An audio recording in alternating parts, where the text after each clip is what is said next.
What is good, chat? How we doing today? Welcome into another stream, all right? Because, listen, this one is going to be funny as hell because, listen, guys, I can't believe I let this stream slip through my fingers without covering it, especially if it has to do with one of our favorite content creators and the Manager's biggest coon, Anton Daniels. Yes, absolutely. Guys, listen, I know we talked about Anton Daniels and the bullshit that he's been on recently, okay? And it's not been helping not only himself, his reputation, but realistically everyone around him.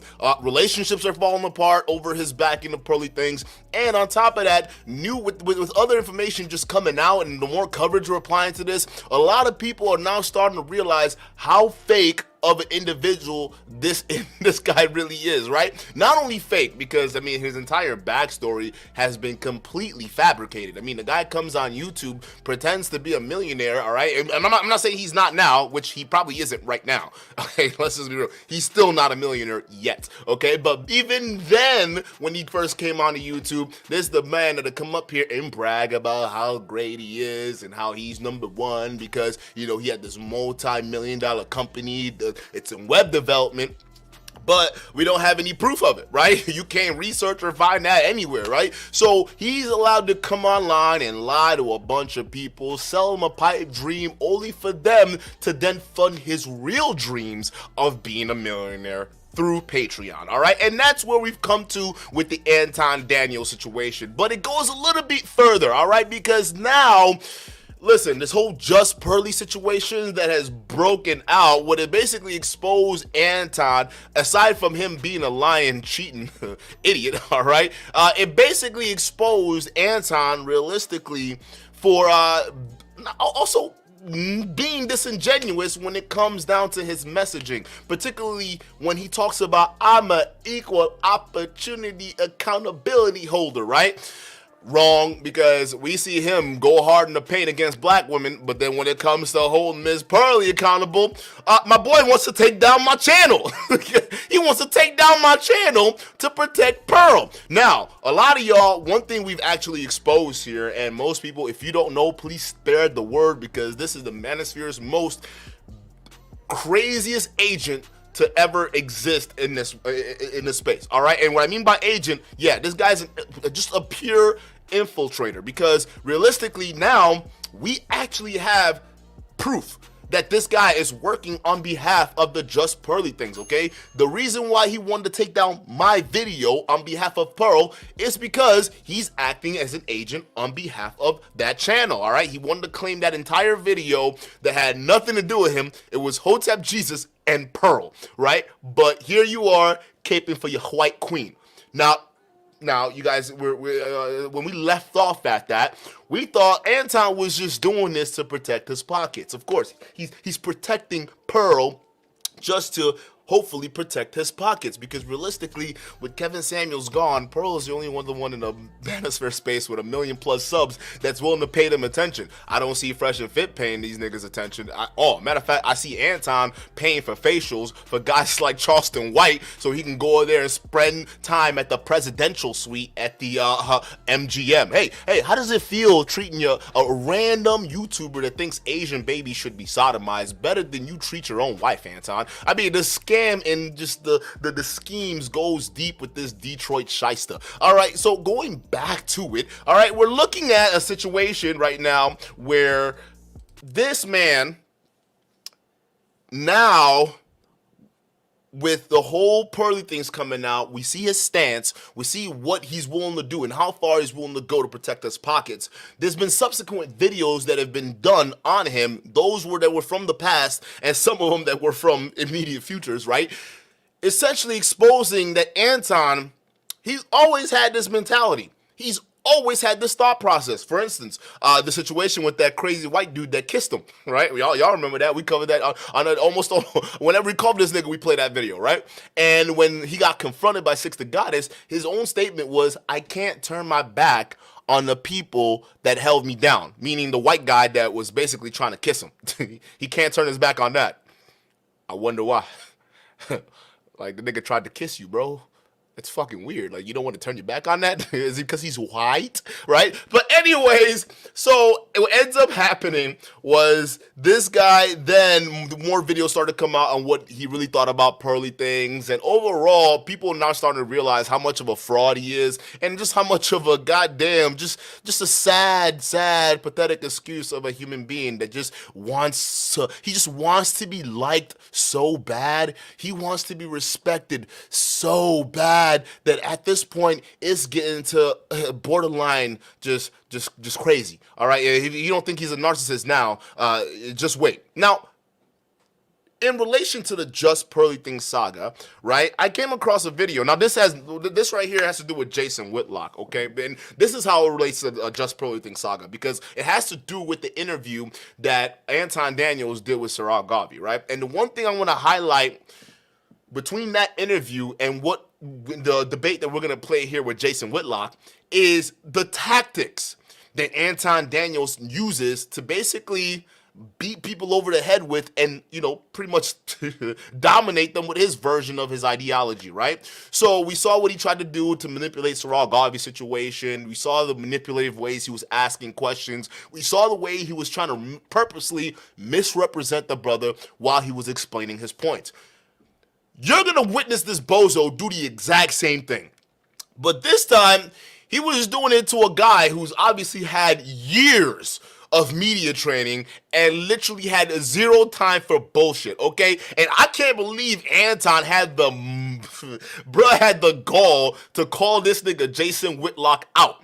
He called him out, and Jason Whitlock presented himself, and boy, oh boy, was it an epic debate, because what it does is it exposed more of Anton's mentality, right? How just naturally deceptive of a human being he is, all right? And why right now during this whole Pearly saga and the more videos that are coming out, right, it just goes to show you how vigilant a lot of you guys need to be. Now, in this particular episode, Anton Daniels was covering a Fox News video that had to do with Jason Whitlock, and Jason Whitlock was on Fox News, and I think he was on there with Tucker Carlson.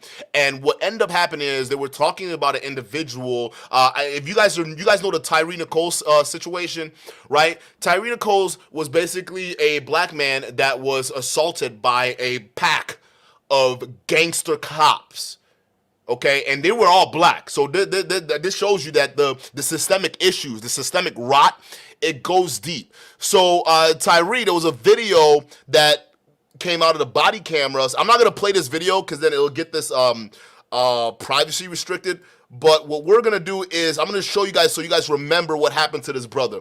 So he was attacked by a group of police officers who were obviously corrupt, and they basically beat the crap out of him, maced him, and eventually I think he passed away. Actually, no, he did pass away because it became a big big issue at the time, right? Because not only did it highlight that a lot of the systemic oppression that we see, it goes even beyond race, because the institution has been there for so long.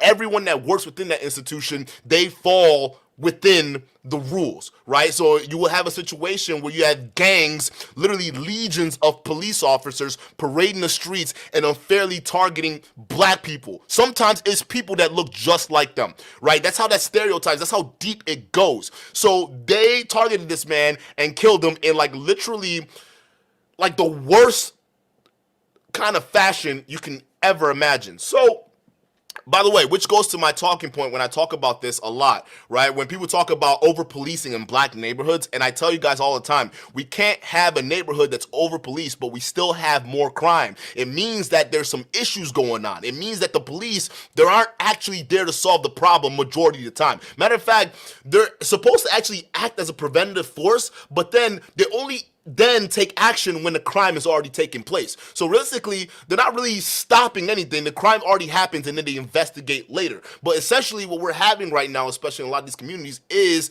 a very harsh police force that are basically surrounding a lot of these communities. And with these police forces that are in here, right, a lot of them, they don't solve the issue. Some of them kind of fall into the problem. There's been notorious cases of corrupt cops basically running cocaine empires, running prostitution empires, right? Robbing drug dealers, all right, just to turn around and resell the profits so they can make money. This is what happens when you have broke people in power that, you know, can wield a corrupt system that's meant to subjugate other groups of people. All right, you see the evidence of it right here. So when we talk about that, that shit is absolutely real. Now, don't call me before y'all start saying, "Oh, Duke, you're a liberal. You're a goddamn lefty." That's right.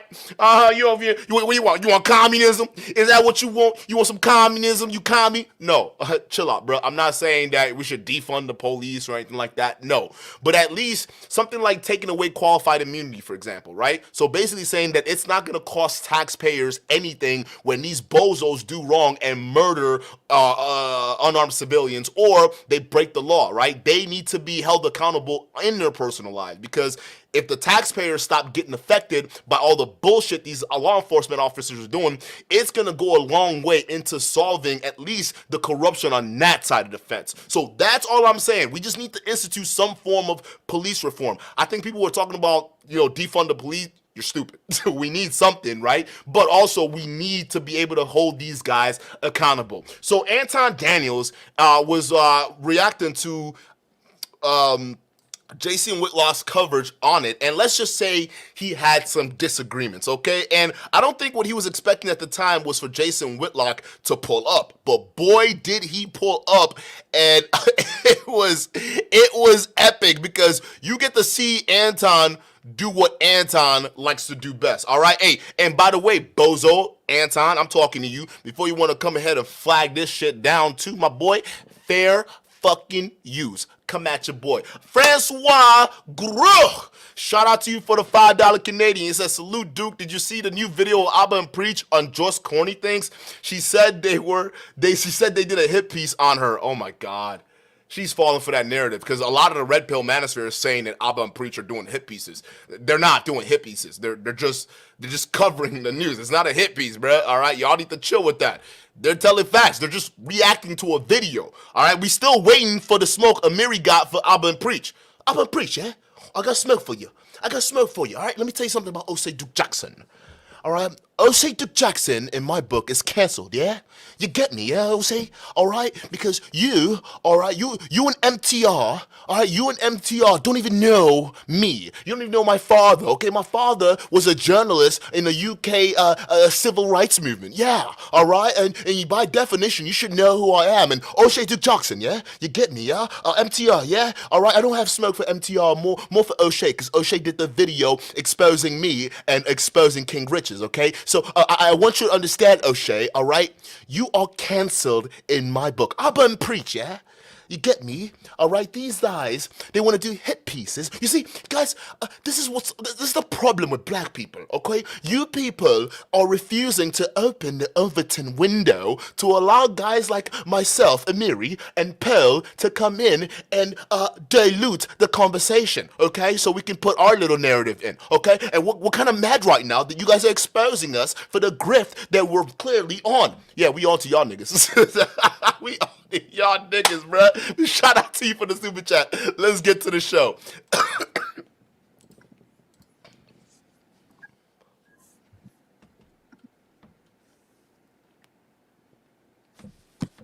Not Trey.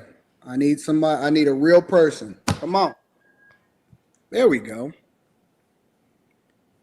Give me a second. Let me add you to the left. Mr. My nigga came in with the hood on Grim Reaper status, dog. He ready for war.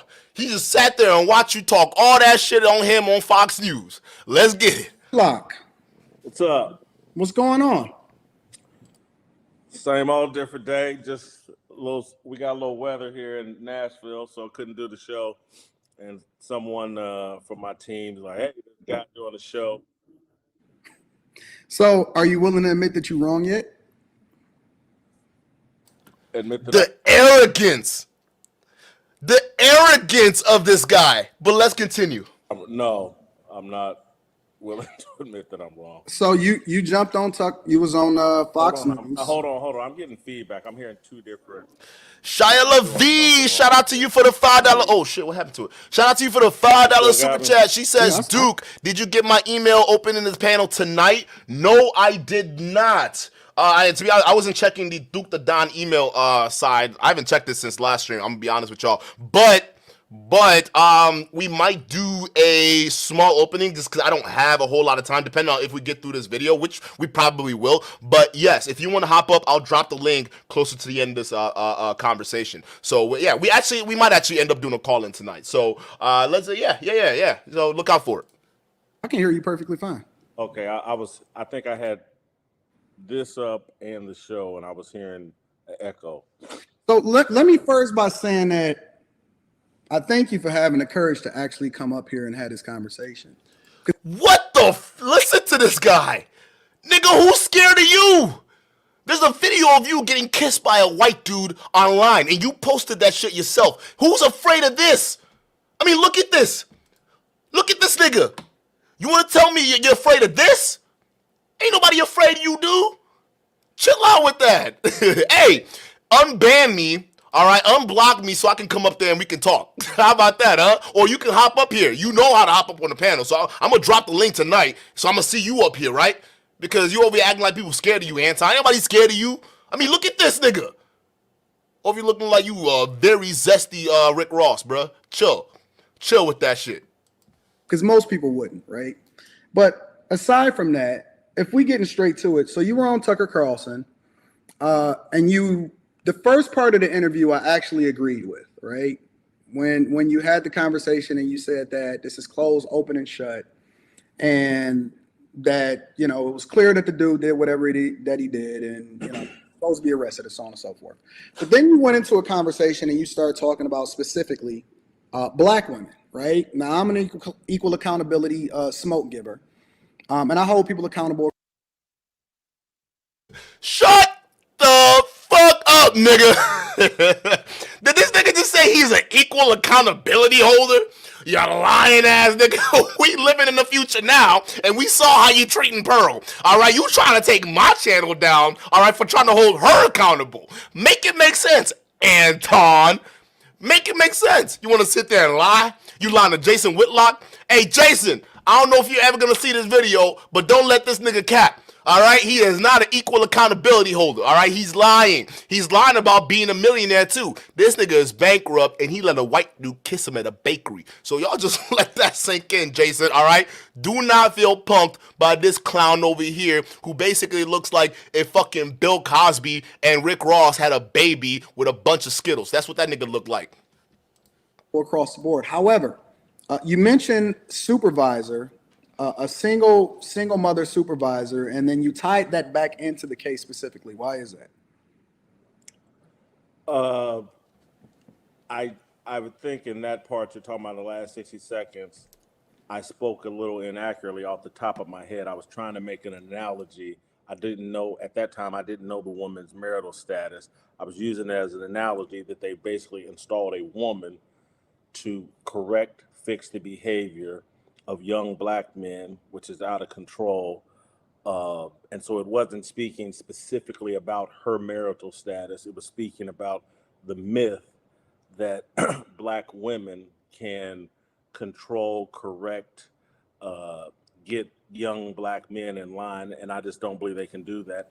And I look at our neighborhoods, the breakdown of our family as evidence of the inability of the matriarchy to produce properly behaving communities, young men, whatever. And so And here's the thing: what Whitlock is talking about, he's right. All right, but I feel like they're skipping a step here before we get to the matriarchy, right? Because we got to talk about the systemic legislature that led up to the matriarchy basically existing in black communities, where the women took the deal that were on the table for the most part, and the men were out of the household, and we can't deny that was a real thing. Okay, so what happened to it is because there was a system in place where even the president of the United States at the time concocted that plan.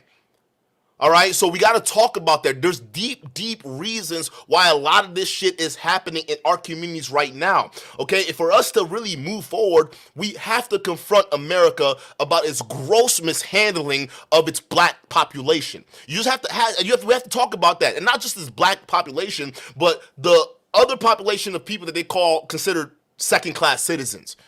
Because we know America, we like to pretend that everybody is equal, right, under the law, but let's be real. There's not really true equality, all right? And the system tells you that every single day. So if we're going to talk about this issue here, single parents in the black neighborhood, we got to understand the systemic issues that led up to that, right? The systemic decisions that led up to that. And not even talking about the drugs that end up flooding into these neighborhoods later on. So there's a lot of situations that when these Republicans speak from, they're missing part of the picture. So I think they've made a mistake installing this woman to fix a problem that's pretty much focused on the failure of young men. But see, the problem with that, Mr. Whitlock, is that there's a lot of people, and even in this chat, right? And there's a lot of people that take what you say as gospel, and they're your supporters, right? And I've even had people that cammed up with me, and they told me on Monday, and we already in Wednesday, and they told me Monday, well, Jason was right because it's the black mother's fault. And I'm like, well, let me find the context. And it took me a couple days to be able to find the context. But the reality is that you don't think that it was incredibly irresponsible or grossly negligent.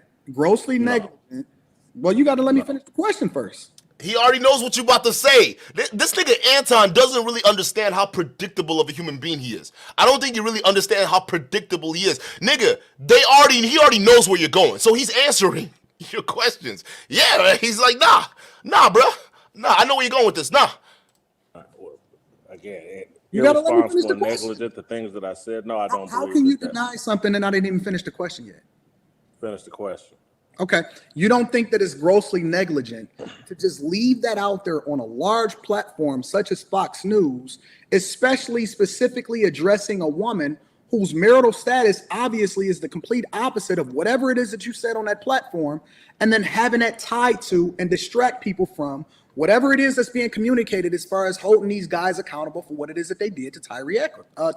Oh, yeah, you know, Anton, I'm glad you said that, and I'm glad you even said that about Tyree Nichols, okay? But, Anton, will you ever hold Pearl accountable for having a guy like Nick Fuentes on the show and have him talk about Holocaust being an embellishment, and then Pearl agreeing with him and making the gross ignorant and racist statement of slavery also being embellished to go ahead and corroborate with Nick's point? Don't you find that irresponsible of someone who has this massive platform such as Pearl? And when are you going to hold yourself accountable for trying to delete other channels that are basically doing your job for you? Huh? Because now we know you're a paid agent. So I find it interesting that you're gonna try to come at Jason Whitlock with all this smoke, and you got all this shit buried up in your closet, B. The hypocrisy, my guy. Tyree Nichols. I established with the first part of my comments that I believe those men are going to be held responsible. It's an open and shut case. Anybody who looks at the video. And so holding those guys accountable, I don't think it can be distracted from. They're going to be held accountable. The video speaks for itself. I don't know if they have much of a defense. I was trying to argue or trying to put in that there's a cultural rot and a family breakdown within Black communities that going to create situations like this over and over and over again. I came back on Monday, wrote a complete column clarifying everything that I said and why that I said it and why it was unpacked that way during a 4-minute TV segment. And then I came back Monday night on my show and expounded on that for 3.5 hours. There were people on my show who disagreed with me and questioned some of the things that I said. So any thought that, I'm... But did you apologize, people disagree? No, because I don't have anything to apologize for. That's his own opinion, Anton. Why you want to apologize? You over here demanding some... Hey, you gonna apologize for trying to take down niggas' channels over your mama Pearl? When are you gonna apologize for that, bruh? You're wrong. No, I spoke... about a woman specifically. In a way, no, it wasn't about a woman specifically. You did. You used you her actually played the as tape. as the poster child.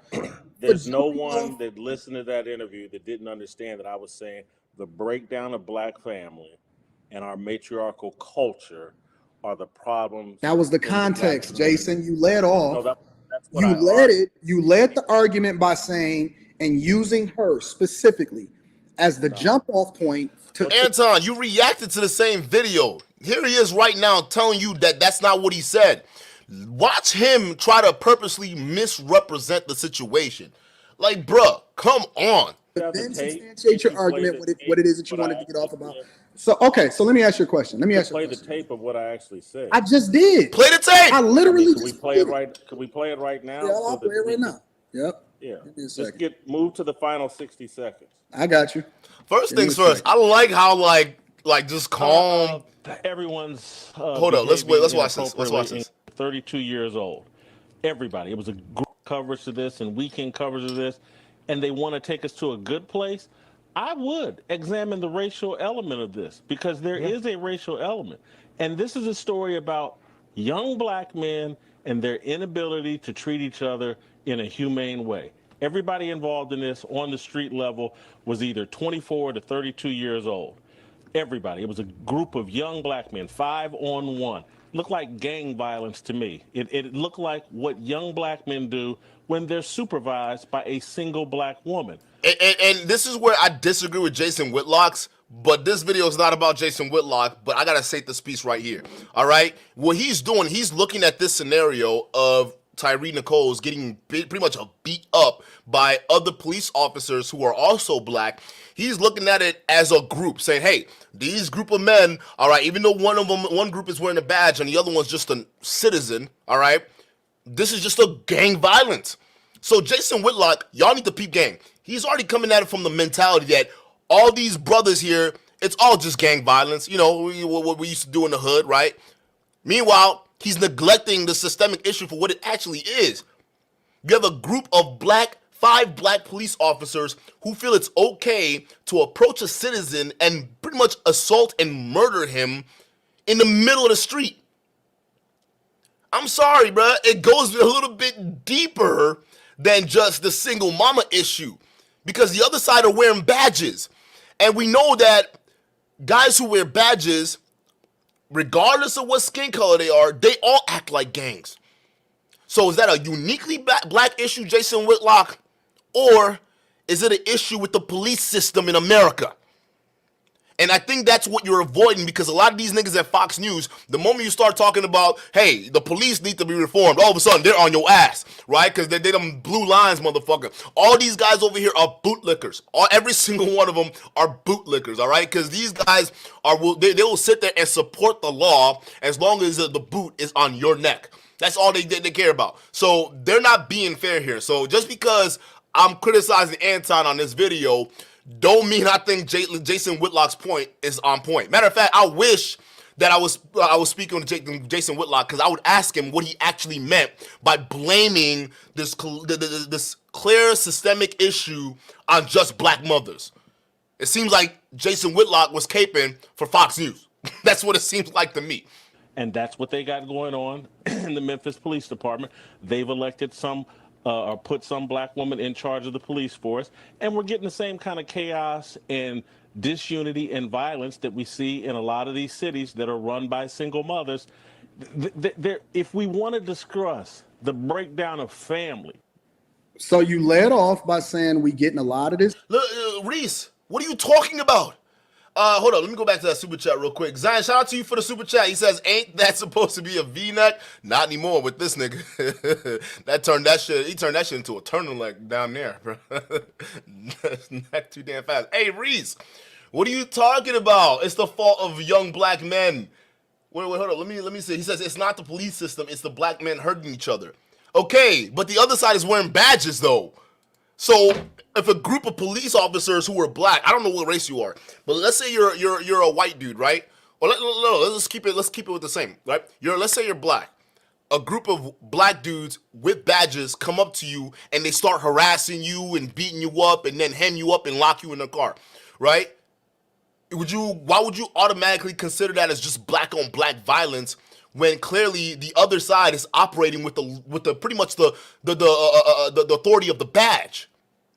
When you have the authority of the badge, it's no longer a situation where you have black people killing black people, which is what Jason Whitlock's point was he was trying to make. And I disagree with that, right? Because you have the color of the badge backing those other guys, it's now a systemic issue. And guess what? We understand it's a systemic issue because this shit right here, we know it goes on with other people.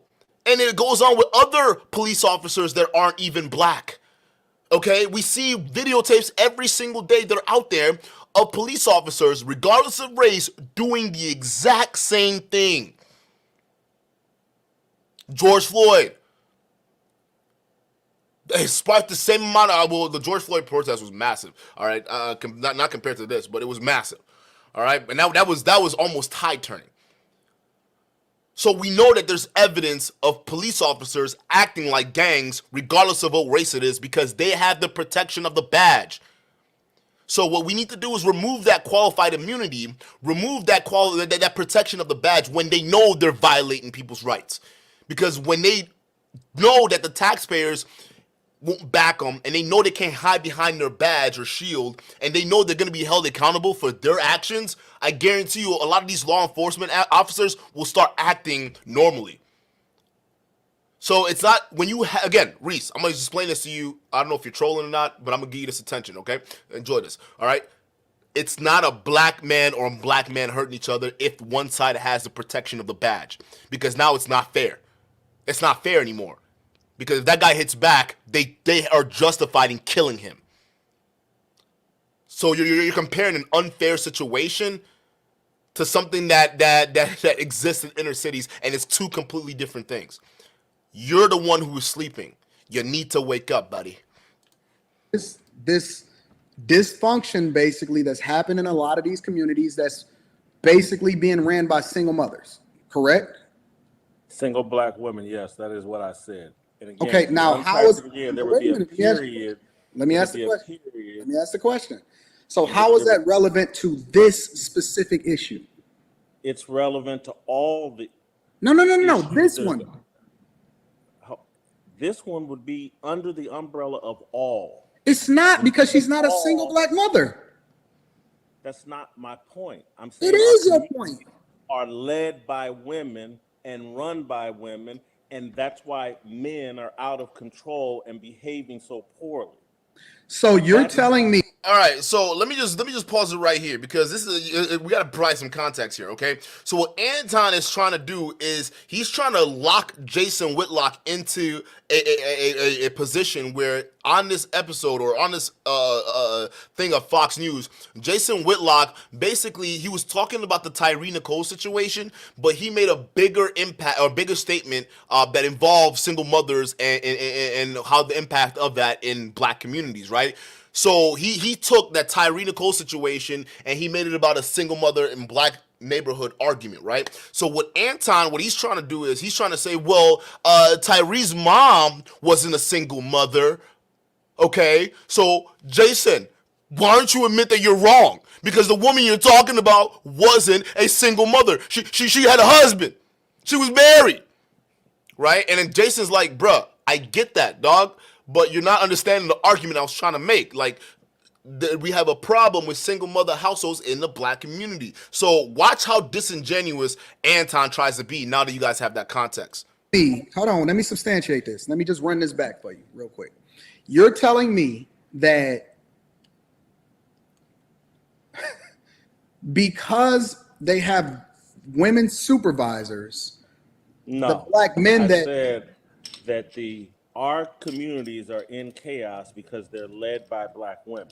but This is I an don't disagree example with that. of That's there's not a my problem problem. with young Black men, and Memphis has come up with a solution. Hey, let's go get a Black woman to go clean this up. My argument and my position then, although not spoken precisely, but right now, my position is women can't fix what's wrong within our community. But I guess my So question argue is, about me. I'm You not can argue disagreeing with you, about me Jason.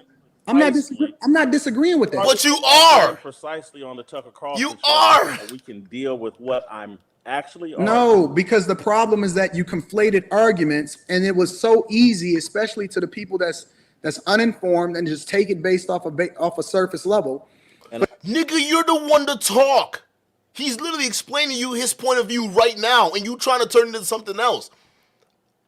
It's so disingenuous, bro. Like, who buys courses from this bozo? For I them would to be tell able, them to go read my column or come watch my show. but you know But that you they're not spent going. 3.5 You know hours that they're or not watch going to read this the right column. now where I'm clarifying. Again, we could get bogged down and like Jason spoke imprecisely and said something about this woman and he wasn't crystal clear. I do a lot of interviews, including this one here. So you And apologize to the woman? everything I say is not going to be precise in a short interview. Now, here today on YouTube, where we have a lot of time, if Tucker Carlson or someone had said, "Hey, I think you've spoken imprecisely here. Could you unpack that a little further?" You don't have time for that on his show. That's why you go to other platforms, and that's why I like other platforms where there is no time limit, where you can unpack things in full, where you can have a real conversation, make a mistake, speak a little imprecisely, speak unclearly where people misinterpret your message. But I'm here now on your show explaining to you what my real argument is. And what Okay, I've well, listen, Anton, listen to what he just said. And what Jason Whitlock pointed out makes a lot of sense because we see this in mainstream media and we talk about it all the time. This is why independent media is favored more than mainstream media because the setup of mainstream media, you see these pundits go up and they got like 5 minutes at most, not even some of these guys, right, to make their points. All right, because mainstream media, it's always go. Oh, sorry, we're out of time. Oh, to commercial, right? You don't have enough time to expound on your points, to let people know where you're coming from, right? To walk someone through your logical perspective, okay? And that's what Jason Whitlock is talking about. He said, when I get the chance to go to other panels like yours, Anton, okay, instead of you trying to turn it into a gotcha moment, let me expound on my points. And watch what Anton is about to do. Hey, nigga, wait a minute, Anton. Bruh, it looks like your wrists are getting choked out by your own Rolex. What is happening here, chat? Chat, what is this? Chat! His wrists are suffering right now. Look at the muffin top forming at the base of his watch. Look at this. What is this? My nigga, take the watch off or go lose some weight. we gonna agree to disagree. I have another question for you. You said something imprecise. We're gonna agree to disagree because you've already said that you wasn't wrong, right? I don't think that you were wrong in the entire conversation because there were parts of the conversation that I actually agreed with you. But to use somebody personally as the jump off point in order to substantiate your argument, is she gonna survive? I'm sorry? She's gonna survive. If she can't survive me speaking imprecisely on Fox Sports, she needs to get out of the arena. That's disingenuous, bro. Listen. How? Anton, you say the exact same thing. You're a dog-eat-dog type of guy, right? If you can't handle it, get out, right? You're the same person that believes black people don't deserve reparations. You hope the government don't give you nothing. I hope they don't give you nothing. That's what you said, right? You up there on your little apartment studio, right? You over here talking, oh yeah, all this nonsense. You don't know what the hell you're talking about. You're going to sit here and call him disingenuous. No, but you say that all the time. If people can't handle the heat, get the fuck out of the kitchen, right? If you can't handle the heat, get the fuck out of the kitchen, right? So if single moms who are watching this, or if Tyree Nicole's mom who's watching this, or Jason Whitlock's a statement on Fox News, if she has a problem with it so much so that it's affecting her personal life, you're the kind of guy who's of the mentality of, so what? So why I find it interesting that when you're on a debate with someone else and the roles are reversed, you're arguing on behalf of something that you would normally argue against. It means that you're trying to be a contrarian on purpose. You don't actually really disagree with them. You're just doing this on purpose, bruh. Yeah, that's what you're purposely trying to get him up on a gotcha. So then you could go ahead and clip the videos and say, I got Jason Whitlock, and yeah, he not good enough for Fox News. Y'all need to sign me. Tim Man, shout out to you for the $10 super chat. He says, hey, Duke, like Chris Rock said, when I'm walking down the street, I'm not looking over my shoulder for police officers. I'm looking out for people who look like me. And some of them are wearing badges. Some of those people are wearing badges. Let's just be honest. But then again, why does a young man who's walking down the street have to be on the lookout for another young man that looks like him? You could say hate. Hate is definitely part of it, right? Ignorance. Ignorance is definitely part of it. But a big pressing part of it is the lack of economic opportunities. Realistically, let's just be real. And that's what, at the end of the day, that's what it comes down to. Because think about this. If you have a society right now in some of these inner cities where you have a lot of money flowing through there, let's just be real, right? Not through corrupt hands, because we can point out some of these corrupt politicians already that are taking money, not doing shit. But if we have it flowed through the right hands into these neighborhoods, into these local economies, right? We support the businesses there, not ones that are like, a Chinese zone that can come in there and, do their thing. Meanwhile, they have businesses in their own communities, right? And sometimes they lock down their territories. You can call it Little China. There are areas where it's like that when they come in and they lock things down, right? Because then it's like, oh yeah, that's Little China over there, or Little Asia or something like that, right? Or like sometimes with Africans, Little Africa. There's a neighborhood down here, down the street, where a bunch of Africans move in from, not Somalia. I forgot. I forgot what country they came from. But like down on, it's like literally down the street from me. All right, they call it Little Africa, because you go down there's a bunch of African immigrants, but they got their own situations going.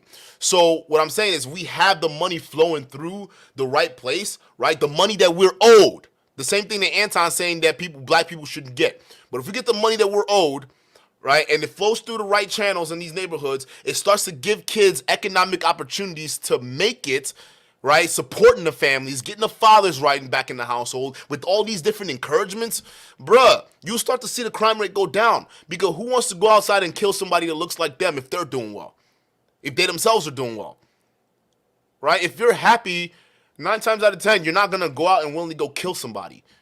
You're going to do whatever you can to maintain that happiness. Because that's what you're biologically wired to do, to chase the high. So chances are you're not going to kill people. You're not going to get involved in other things. So I think that, when we start looking at these issues, we got to go deeper than just why are black people killing other black folks that look just like them? What was set up to lead up to that scenario where it got this bad? And I'm going to tell you this. The same systemic situations, I would call it systemic mismanagement. The same systemic mismanagement a lot of these governments had for the black population, all right, it's now seeping into white neighborhoods. A lot of the same effects, you're seeing it right now. Crack, now we got fentanyl. A lot of people are getting it now. People speak imprecisely about me all the time. Because if you didn't speak imprecisely, you've been doing this for a long time, and you know exactly what it is that you're doing. And just because you're good with words, and I may be a little bit more of a C student, but just because you're good with what does nigga just say? Did you just admit that you're beta? Is that what you did? Like, I may be a C student. Who pays for courses from a C student, nigga? Like, what is that? Look at Jason's face. He's like, nigga, you did not just say that right now, bruh. You just admitting that you stupid. And you about to make a dumb argument. All right, go ahead. What you about to say, Anton? Words don't mean that we can't see through it. The problem is that you arrogant, right? And you arrogant, and you've never, I'm not sure if people. Yo! Let me run that back. On Fox Sports, she needs to get out of there. That's disingenuous, bro. Listen. People speak imprecisely about me all the time. Because if you didn't speak imprecisely, you've been doing this for a long time, and you know exactly what it is that you're doing. And just because you're good with words, and I may be a little bit more of a C student, but just because you're good with words don't mean that we can't see through it. The problem is that you arrogant, right? Hey, yo, nigga, Anton, you didn't, bruh. Anton, you didn't, bruh. You having the balls to call somebody else arrogant? That's the pot literally carding the kettle black, my dude. That's what you're doing. Nigga. You the definition of an arrogant man. You got arrogance written all over you. Look at Jason's face. The fact that this nigga had the balls to come out here and say, you know what, Jason? You know what your problem is, Jason? Your problem is, Jason, you too damn arrogant. Like, nigga, look at your channel, bruh. I can't believe this nigga said this shit. Yo, hey.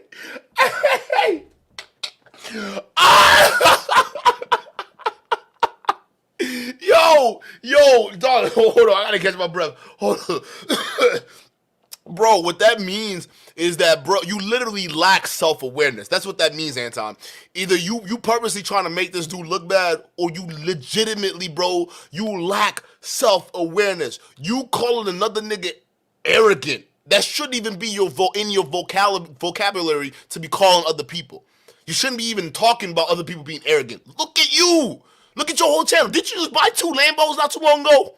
Right? And then when your audience called you out on the Lambos, like, Anton, why you buying Lambos now? This guy over here, he over here like, hey, listen, all right, it's a marketing decision. And yes, Lamborghinis are assets, all right? All right, you people are asking me why I bought these Lambos. I want to tell you, all right? These Lambos are assets because I can market my business through them, and I can do all these other things through them. Nah, bro. Let's just face it. You ain't got the money to afford these Lambos. At least buy them. You're probably leasing them, which is fine.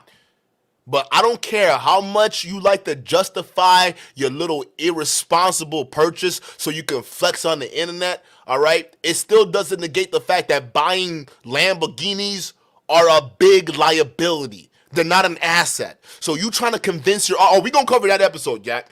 We're going to cover that episode too. He's trying to convince his own fans that buying a Lambo is an asset.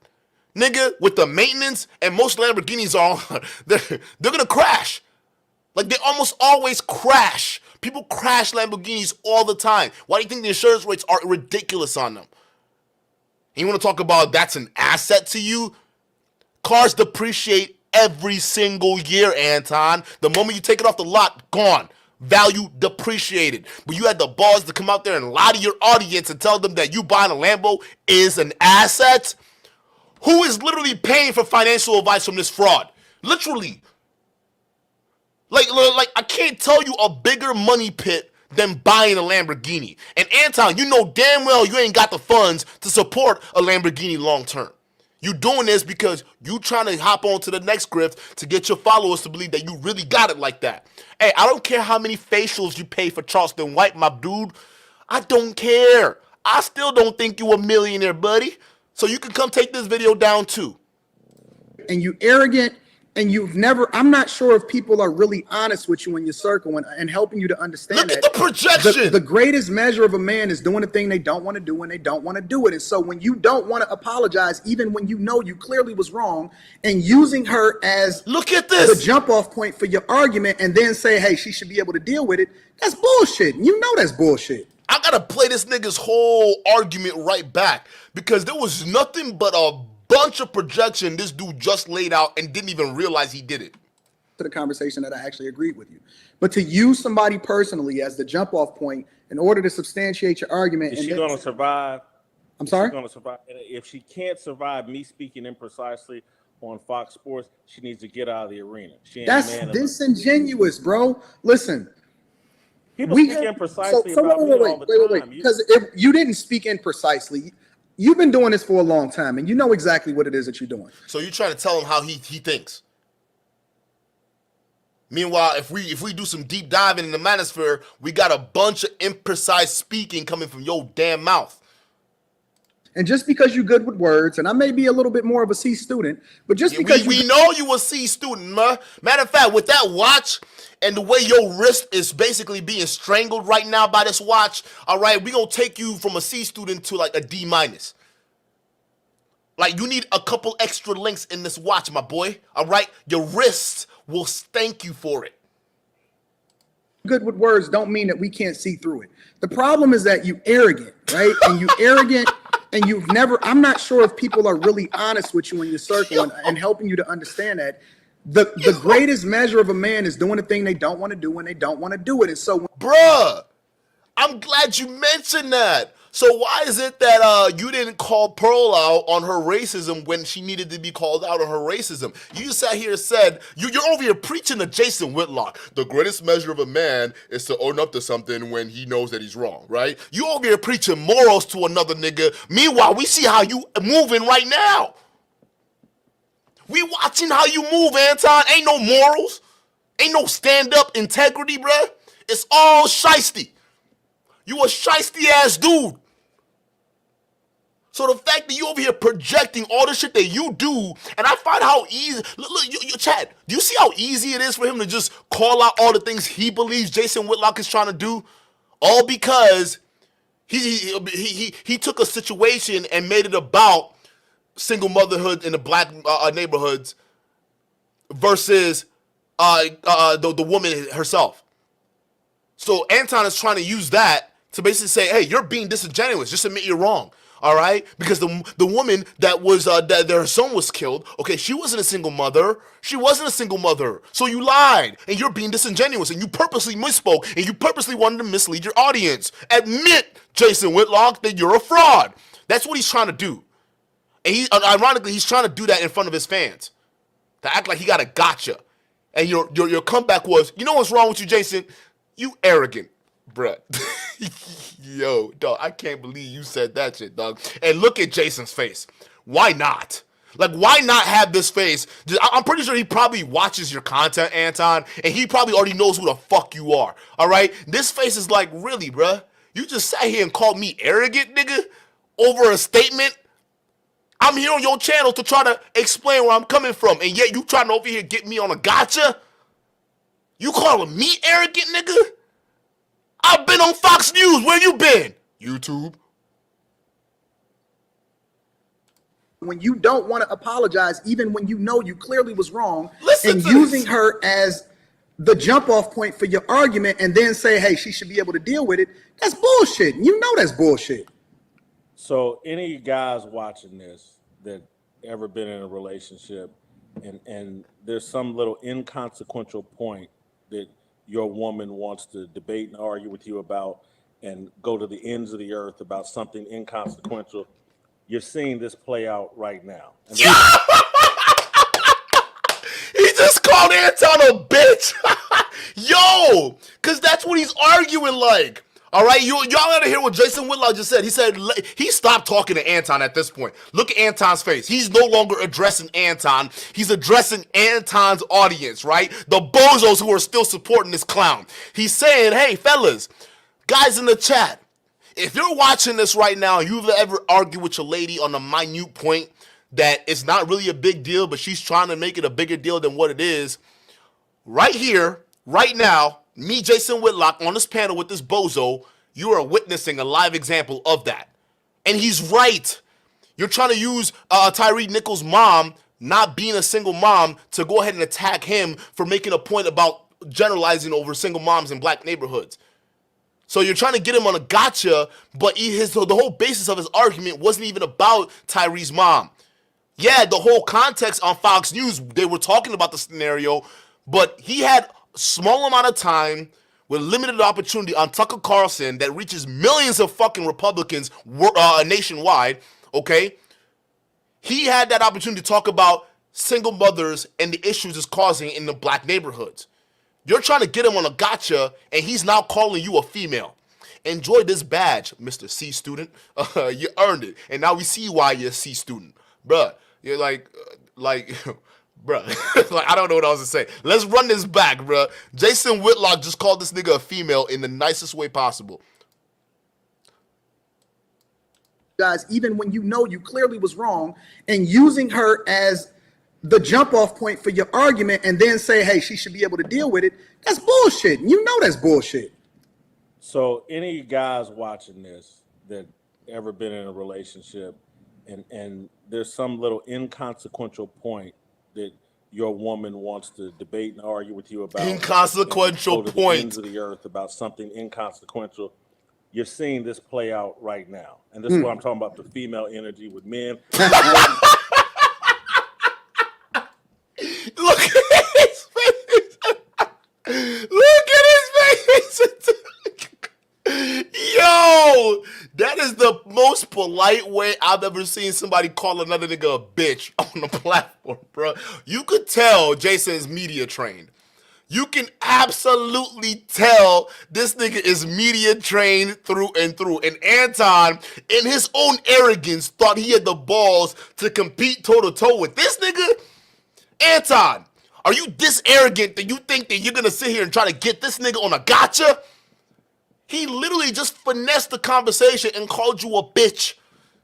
You arguing like a bitch. He didn't even say the word bitch. Yo! And when Anton finally got what Jason was saying, this is his face.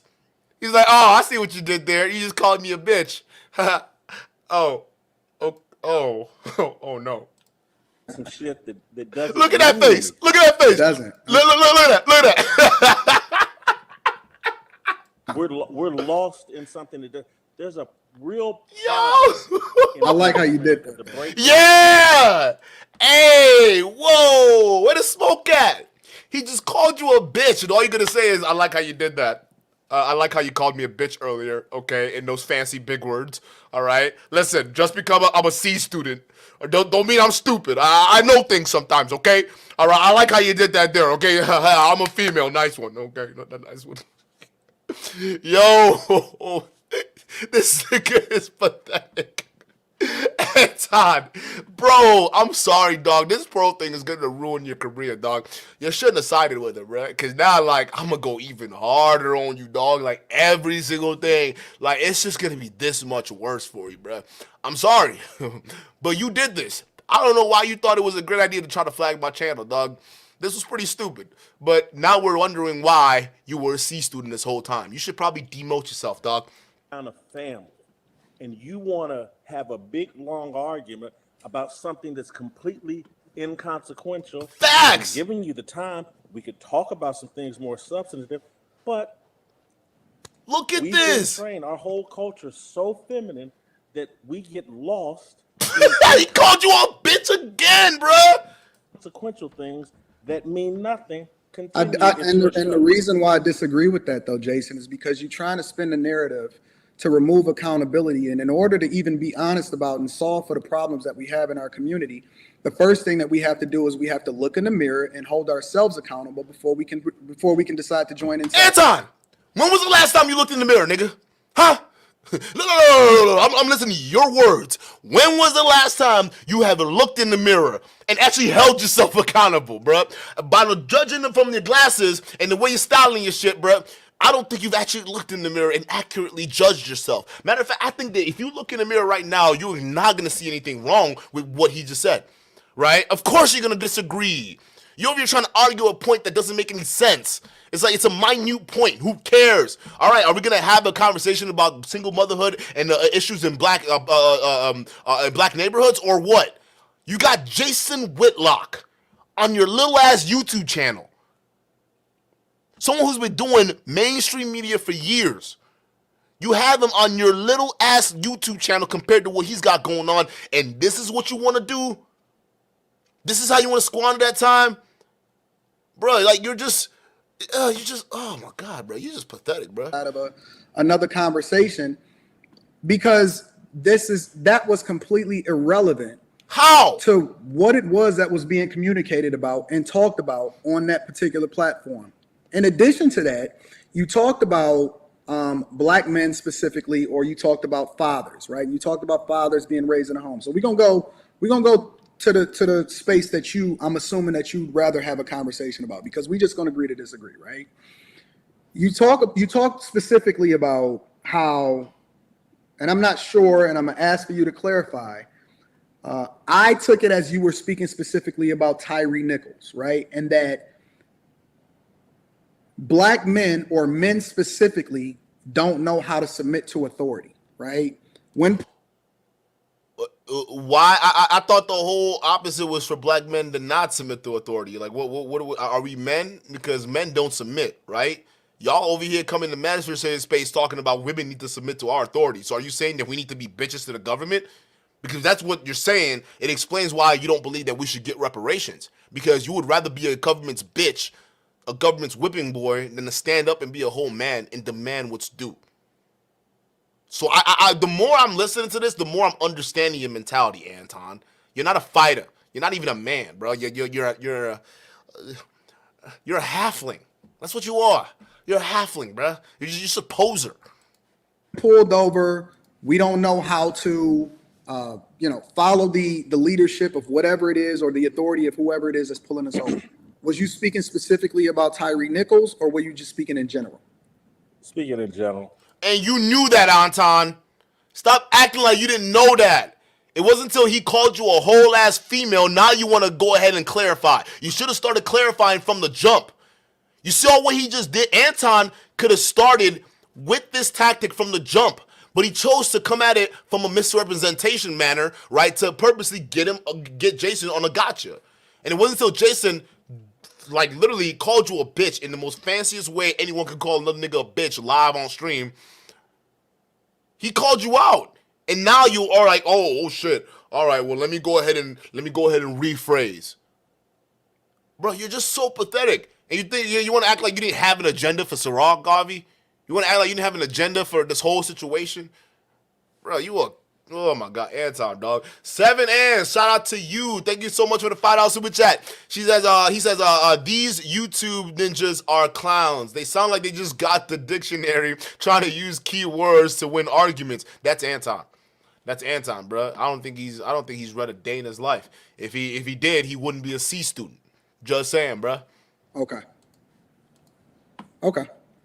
So what do you really believe is the issue within the black community specifically? Do you think that it's one thing? Do you think that one thing is bigger than the other? Do you think that it's specifically women, feminism, or how it is that single mothers are raising young men, and that's the demise of our communities? Or do you think that it's something that's bigger than that? We have no family structure. All properly functioning houses, neighborhoods, counties, cities, states, countries, civilization is founded on family structure, man, woman, and child. That there, in the history of the world, there have been no properly functioning societies that aren't based in a family structure, man, woman, and child. Mm-hmm. We, black people, have been talked out of the family structure. This has been going on for 60, 70 years. The whole Great Society movement, the government check, replacing the man, feminism movement, black women have bought into it. They want to be the leaders.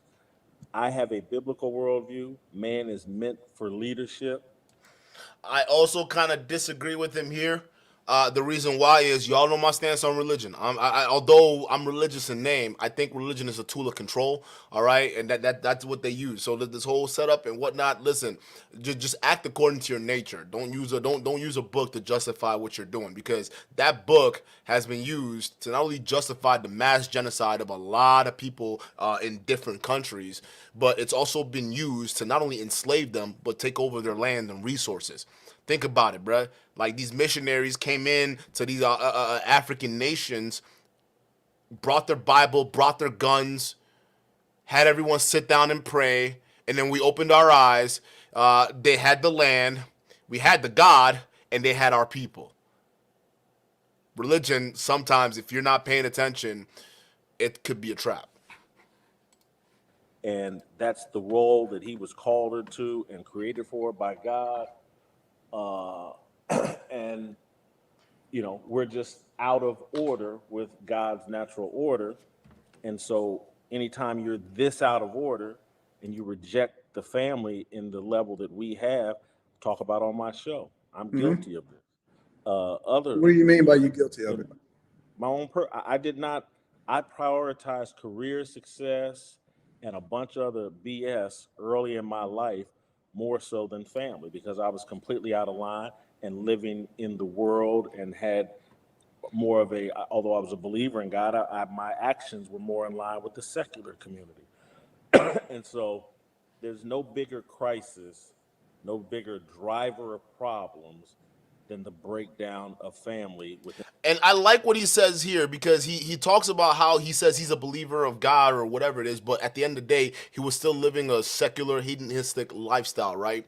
Now, let's pay attention to guys like Anton Daniels. He sits there and talks about relationships, he talks about traditional shit, right? But if you watch him on YouTube, this guy lives extremely debaucherous and sexual, not sexual, secular lifestyle. It may be sexual because there are people out there trying to kiss this nigga. But realistically, a lot of these manosphere guys do, but then they try to use religion to go ahead and justify a lot of their stupid talking points. You pay attention to that, right? Myron does this with Islam, Andrew Tate does this with Islam, and a lot of these other guys watch. They use Christianity to try to justify a lot of their actions. All right, so even though like a lot of these guys will preach traditional relationships and one man, one woman, right? All of a sudden you see Myron saying, well, you know what? Yeah, you guys need to be virtuous as women, but men, we need to go out and have as much sex as we want. Well, wait a minute. That's not in the Bible or in the Quran. Like, I don't get what's happening here, right? You're telling women to be virgins, but you're over here encouraging other men to go out and deflower more women. That makes no sense, because by definition, according to your fucking contradictory teachings, right, you're literally creating the very same problem you hate. When you're encouraging more men to go out there and be promiscuous, well, guess what? Chances are they're going to run into women who were originally good girls, but because they dealt with the wrong promiscuous man, now they just out here ready to take souls and not give a fuck. So we can't be contradictory. So that's what I'm saying, y'all. Pay attention to this religion talk. When these guys talk about Islam, these guys talk about Christianity to try to justify women being in the house and men going out and getting to work and whatnot, don't buy into this shit. Do not. Anton is not living that life. All right. And Rita, all right. If we ask Rita right now, she'll definitely she'll listen. If we had Rita right now on a deposition, she will expose your ass, bro. You not a religious man. In the Black community, it's coming to all communities. But it's most acute within us. That's our problem. It's not white supremacy. It's not police. Again, anytime your communities are saturated with single parent households, there's going to be no effective policing. There'll be attempts, but mama and daddy have to be the first police officers that children deal with. When that's not the case, when it's grandmama and auntie and cousin and this and that, He's got a point. you're just gonna have chaos within those communities, and there's gonna be bad outcomes. And Tyree Nichols, what I was arguing again on my show and in my he's just collateral damage to the breakdown within our communities and the breakdown of families. And we produce a lot of collateral. Harry Mars, you got to go back to earlier in the stream before I started playing this video. Like literally, if you scroll back before I started playing this reaction video, the chat will tell you what I think about Jason Whitlock. I think he's one of them. He's a bootlicker. He's one of them guys, all right? But that's all I'm saying. Just because it seems as though I'm criticizing Anton more than I'm criticizing Jason, I don't fuck with a lot of what Jason said. I literally said that. You can write that back. Those are my thoughts, and they're not changing. I don't support this guy. At the end of the day, he's still a bootlicker because he turned the whole situation with Tyree Nichols into a whole single motherhood situation where we have like gang activity, and that's all he saw was gang violence. And it's like, bruh, you had 5 cops with a badge attacking a civilian. All right, it doesn't matter if they were black. You're trying to spin the narrative that just because they were black, this is a black issue. It's not a black issue. It's a systemic issue now because they have the badge. The other party has a badge. Okay, because when gang members kill other gang members in the streets, they both can get locked up. All right, and they both have equal rights. I won't say equal rights to kill each other, but if they want to, that's what's happening right now. But it's different when you have the other party with a badge backing them. If you have a badge, then it goes from a simple gang violence to systemic violence, systemic oppression. So it doesn't matter if those cops were black. It doesn't matter if those cops were white. They still felt like they had to act that way because they had the protection of the law. They killed a black man in the middle of the street because they had the protection of the badge. So Jason Whitlock was definitely wrong for that. But I'm letting y'all know right now. That's my opinion. Collateral damage in our communities because On his part, of lack of family the structure. officers are both. Excuse me? On his part, the part of the officers are both.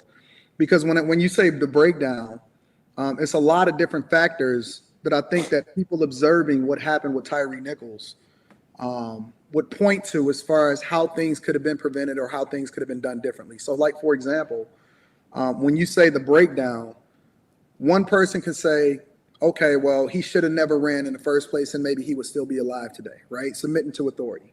That's a bootlicking perspective. The person would say, well, it's the officers and how it is that they operated and their inability to be able to control themselves. That's not a bootlicking statement, but that's correct. And police themselves effectively. And then another person will say, well, people make mistakes and they do stuff. But then what about all of the officers around them and their inability to be able to stand up and say, hey, we got to stop or whatever like that? Do you think that it was on the part from an individual perspective as far as Tyree or the police officers or the police or the people that were around them?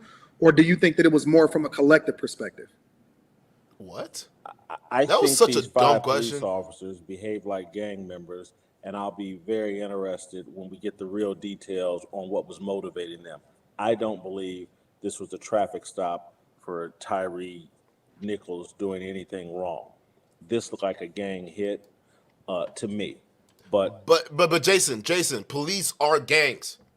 All right, there are multiple examples of police acting like that. Matter of fact, that's the whole reason behind the push of getting rid of qualified immunity for a lot of these officers, so they don't act like gang members. Because then there's a real way to hold a lot of these police officers accountable. We don't want to defund the police. That's crazy. Don't do that. But let's figure out a way to hold these cops accountable. Let's get rid of qualified immunity. Y'all can go right now and vote. Y'all can go right now and vote. Get rid of qualified immunity. If you want this gang behavior from cops to end, go vote. Because I'm going to tell you this. It's a systemic issue at the end of the day. And I like this comment, Thomas. I appreciate your comment here. And I see a lot of comments here from time to time. But he says it's a black issue too. Cops saw a black man. If he was white, they would have gotten him a burger. I'm going to tell you how many examples of that same thing happening, but it's with white cops, right? They're white cops who will see other white teens do wrong, like Dylan Roof. He can go in, shoot up a church filled with black members, all right? And then the cops get him a cheeseburger afterwards. They put body armor on him, they protect him and do all that stuff, right? The raw majority of it were white cops. So it shows you, where do you think these guys got that kind of behavior from? Don't you think it was learned by watching their superiors who were also of that race? So a lot of this stuff was learned. Sometimes we don't realize that we're kind of taught to hate each other. That's a taught behavior. You understand that, right? So it's not a black issue. You got to understand, when you have a badge involved, it's no longer black or white. It's you versus the state, and that's a systemic issue. in terms of I'm go back to my overall thesis of what I'm trying to say is that when you have communities that are dominated by single parents, unsupervised kids, what the police will end up doing, because again, when fathers aren't in the homes, when the family's broken down, kids, young men are attracted to gangs. Correct. And so anytime you have concentrations of gangs, what the police will end up doing is creating a gang within the police force to police the gangs in their community. And chat, this is where I rarely agree with Jason Whitlock, because I say this on my channel all the time. I say police officers are gangs themselves, especially with these gang units that form that run rampant in these neighborhoods. The solution isn't forming a anti-gang task force to get rid of these gangs, because those anti-gang task force are gonna behave the exact same way the gangs are, but they're gonna be a lot more emboldened because they're flying the colors of the badge. That's why you can have cops running millions of dollars worth of cocaine empires. You got cops running prostitution rings. You got cops killing and robbing dope boys that they know, all right, just to turn around and flip it on the street through their little informants and shit. That's a big problem, and it shows that there's a systemic rot in the system. All right, why are these police officers feeling the need to go ahead and make money in extracurricular means? Are we not paying the police officers enough? Maybe we need to pay them less. I don't know what the situation would be. All I know is we need to get rid of the qualified immunity and hold them accountable. And second of all, anti-gang forces just create more gangs with badges. Coffee Boy, shout out to you for the $20 super chat. He says, you got great talking points and loving your videos. Keep up the good work, bro. Shout out to you. Thank you so much. I appreciate it. This is commonplace all over the country. They've had TV shows that depict it and show it, and the TV shows are based off reality. One of my favorite TV shows is The Shield.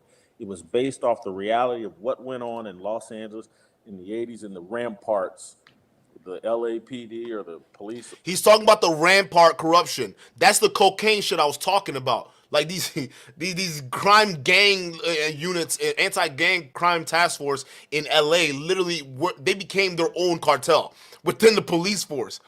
It shows you that this is a uniquely systemic issue. And guess who they targeted disproportionately? Black people.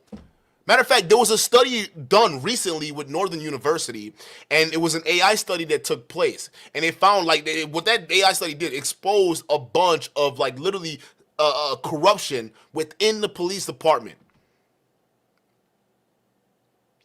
This stuff happens. So we can't just automatically look at it from a race standpoint, all right? Because, yeah, it's disproportionately affecting blacks, but why is it? And if we look truly, we see that it's the system. The system is actually oppressing.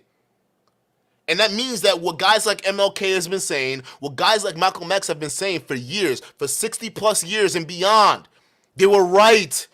What this exposes, whether it's black people in the system or non-black people in the system, this exposes is that this system is inherently built to oppress second-class citizens, or what it deems as second-class citizens. So when black folks talk about systemic oppression, they're not joking. It's a real thing. Law enforcement out there started this group, Ramparts, no different than the Scorpion unit, and it's the whole strike team, and the show Shield was a replication of a police force creating a gang to go combat gang violence. That's what Memphis did. It's commonplace all over the country. And so if you have communities with no family structure and kids attracted to gangs, the police in some different form or fashion are going to create a gang to go fight that gang, or he's forgetting poverty, that gang violence, and you're going to get out of control, lawless police officers who believe the only way they can enforce law and order or peace and order is by becoming just as criminal as the community that they're policing, or the gangs within those communities. And so this is again what I'm saying. Tyree Nichols and other people, myself when I was young and growing up in certain zip codes or whatever, there's collateral damage to these communities Hopefully, it's not as bad as what happened to Tyree Nichols. But anytime you have young people that aren't properly supervised by both parents, you're going to have chaos in that community, and that chaos is going to spin out and create really horrible outcomes like what happened to Tyree Nichols. Let me ask you a question. You said that, you largely subscribe to your life is a reflection, or your previous things in your past is a reflection of you actually subscribing to this Western culture of focusing more on career and things like that. You don't believe that men I wouldn't label that as Western culture or whatever. Maybe it is, but I wouldn't put any pejorative or narrative on Western culture. Okay. Well, just the way in which things are out of place when it comes to how things are supposed to operate within a biblical structure and how we define households are supposed to be raised, right? You don't believe that men should more or less focus more on their purpose. And I'm only minding this out based off of what you said, because you said that you were more focused on your career and things like that instead of being focused more on family. What do you mean by that? I mean that I made a lot of decisions in my life, in my 20s and 30s, maybe a little bit in my 40s, that were all career, financial, popularity, chasing success rather than chasing family structure. God wants men to create families. And Anton isn't doing that. Anton's whole channel is about chasing success. Matter of fact, his Patreon team are called Bag Chasers. I'm going to just let that sink in. So I hope this is all sinking in for you, Anton, because you're running up against that mirror you want so many people to look at so often.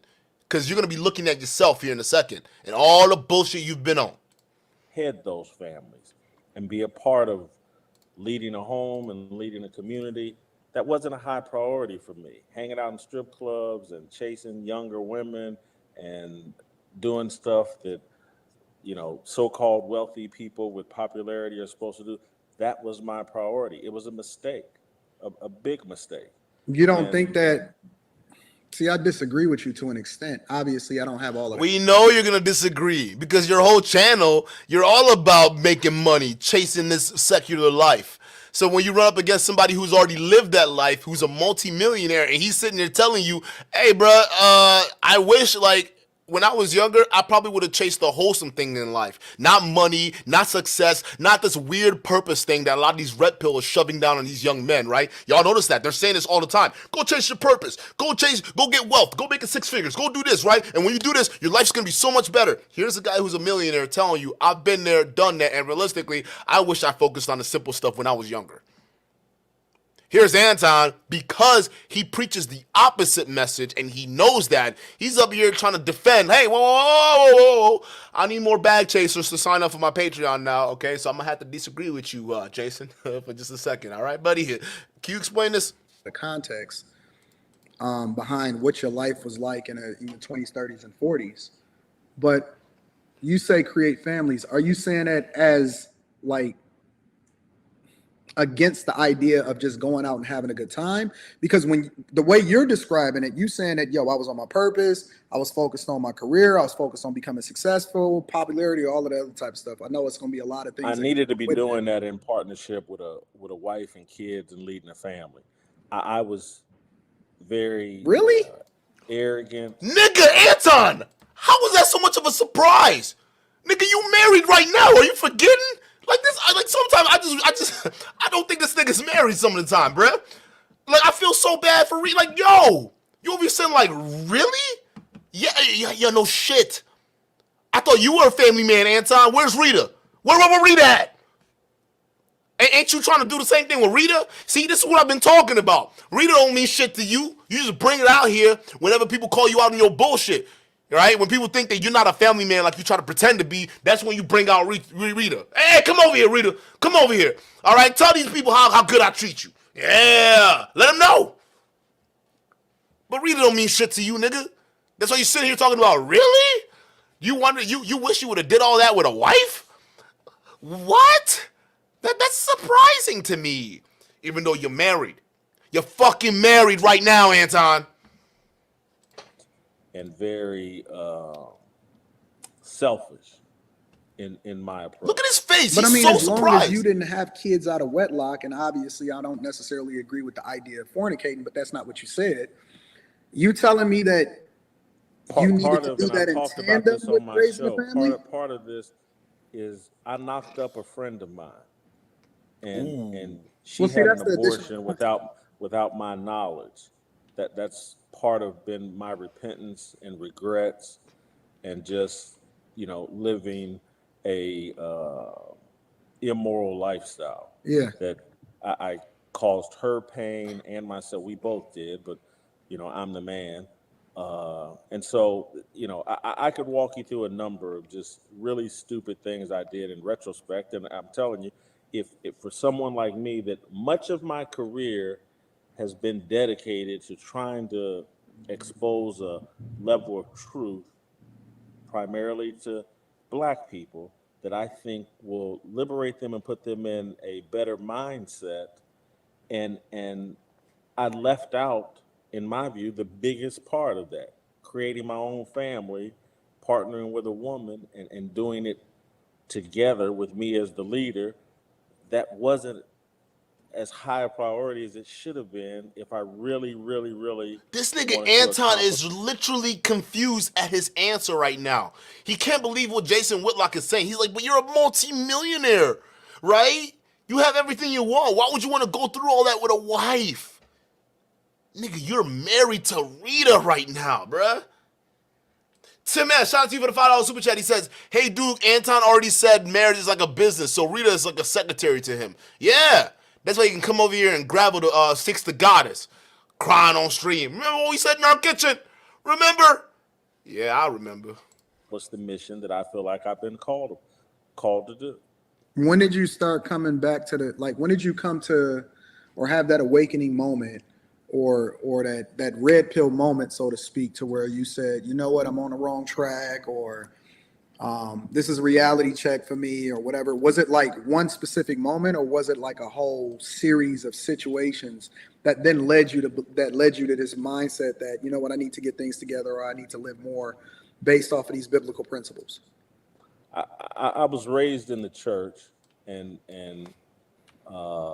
always a believer, but it really wasn't until 2013 when I went back to ESPN for a second time and was attacked, in my view, in a very unfair way, and I couldn't figure out like where it was coming from, and eventually I figured it out. It was my values, because again, I was living a secular way, but there were things in my writing that exposed, that were consistent with my biblical worldview and values that the left and liberals or whatever just weren't having. And so I was attacked and smeared in a way that made me figure out, like, I got to get right with God, because God's the only defense I have.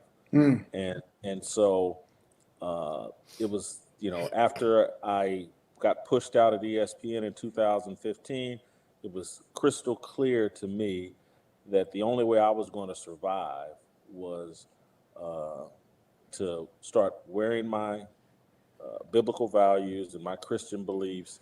And he became a conservative on Fox News. My boy is telling you a story of how he went from ESPN to grifting for Fox News because he found religion.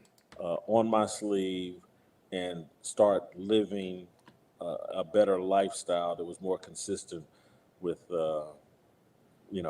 what I believe and what I think God wants from me.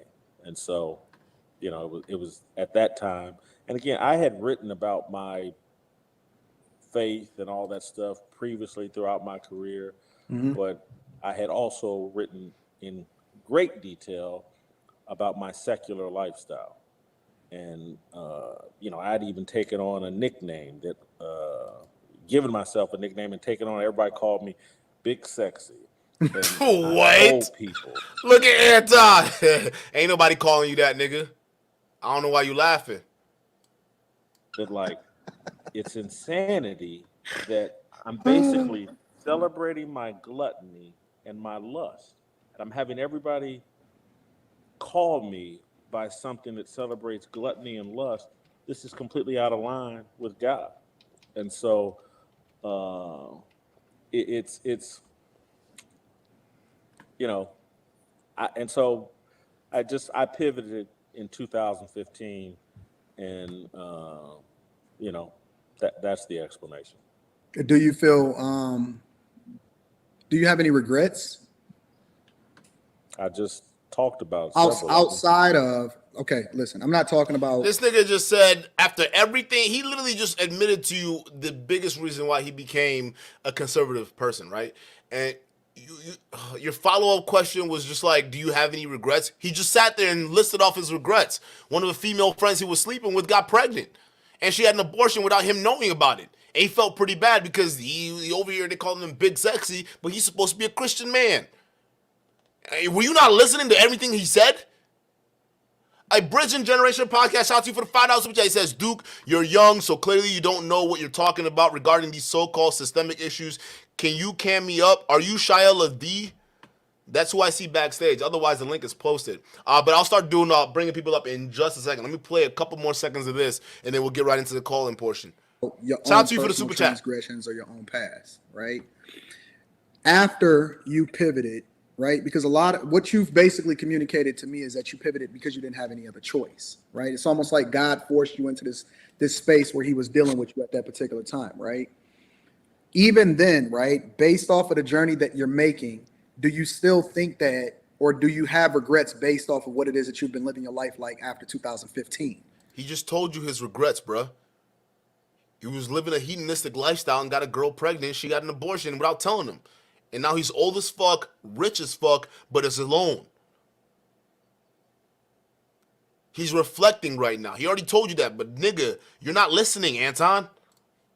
Right? Do you still feel compelled to have a family, or, you know what I'm saying? Yes. Like, Yes. Yeah. No, I definitely, definitely. But again, when you, it's hard to shake off. I had to in 2020.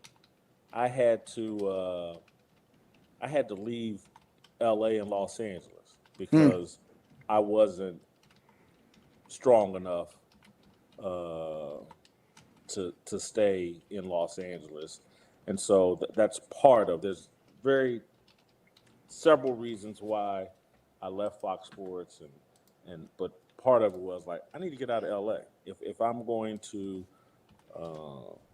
live a more biblically sound Christian way. I can't. I don't have the strength to do it here in LA, and so and again, do I got regrets? I just ate a baked potato and a half for my lunch. I probably should have just ate a baked potato. I got regrets pretty much every day. I regret coming on here without running a comb through my head. But I got regrets all the time. do you think that now, we said 2015, almost 8 years later, that you strong enough to actually be able to exist in these environments that you had to get away from in order to be able to start living this lifestyle that you live in? Why you keep? He just told you he left that lifestyle for a reason. Why you keep pushing on him to go back, Anton? He already said he wasn't strong enough to deal with that, so he left. But you're over here talking about well, I mean, do you think if the length of time you spent being away from the system, do you think that's gonna work in terms of making sure that like you can go back to living that same lifestyle that you used to live? This nigga's mind is still in the money. You got Jason Whitlock here, someone who's lived that lifestyle. Come up here and told you one of his biggest regrets is now I got all this money, I had all this success. They used to call me Big Sexy because I had the ladies. But now I'm old, alone, in an empty-ass house. I wish I stuck to my values. I wish that when I was building something, I would have been building with the woman. Here's a high value man saying that. But Anton's over here like, hey, you gonna go back to ESPN, bruh? Are you gonna go back to ESPN? Because I'm kind of hey, my platform's called the Bag Chasers. All right, I gotta show them how to make money. All right, would you ever consider going back to ESPN, Anton? You're not listening, and this is why it's gonna take you a long time for you to understand what's happening to you right now. This video came out before Pearl, all right, and we see how he's acting now with Pearl. This nigga's not gonna change, and he's not gonna change for a very long time till something hits him hard. I don't know what it is, what it was gonna look like, but he's gonna get hit. And it's all how he decides to handle himself, because this nigga, I'm gonna tell you this, all y'all listening to him, he is still sleeping. He has sat there and listened to this man talk about his life story, talk about everything and his regrets, and yet you're still trying to push him back to that hedonistic lifestyle that he doesn't want to be around. He moved for a reason. You should probably do the same thing. Like, get your ass up out of the space and focus on your marriage with Rita.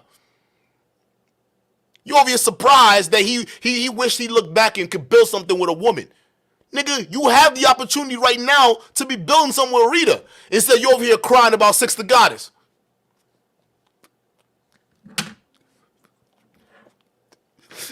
Six! Why you doing this to me, baby?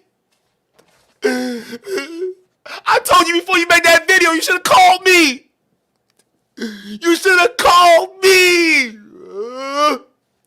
We had a connection.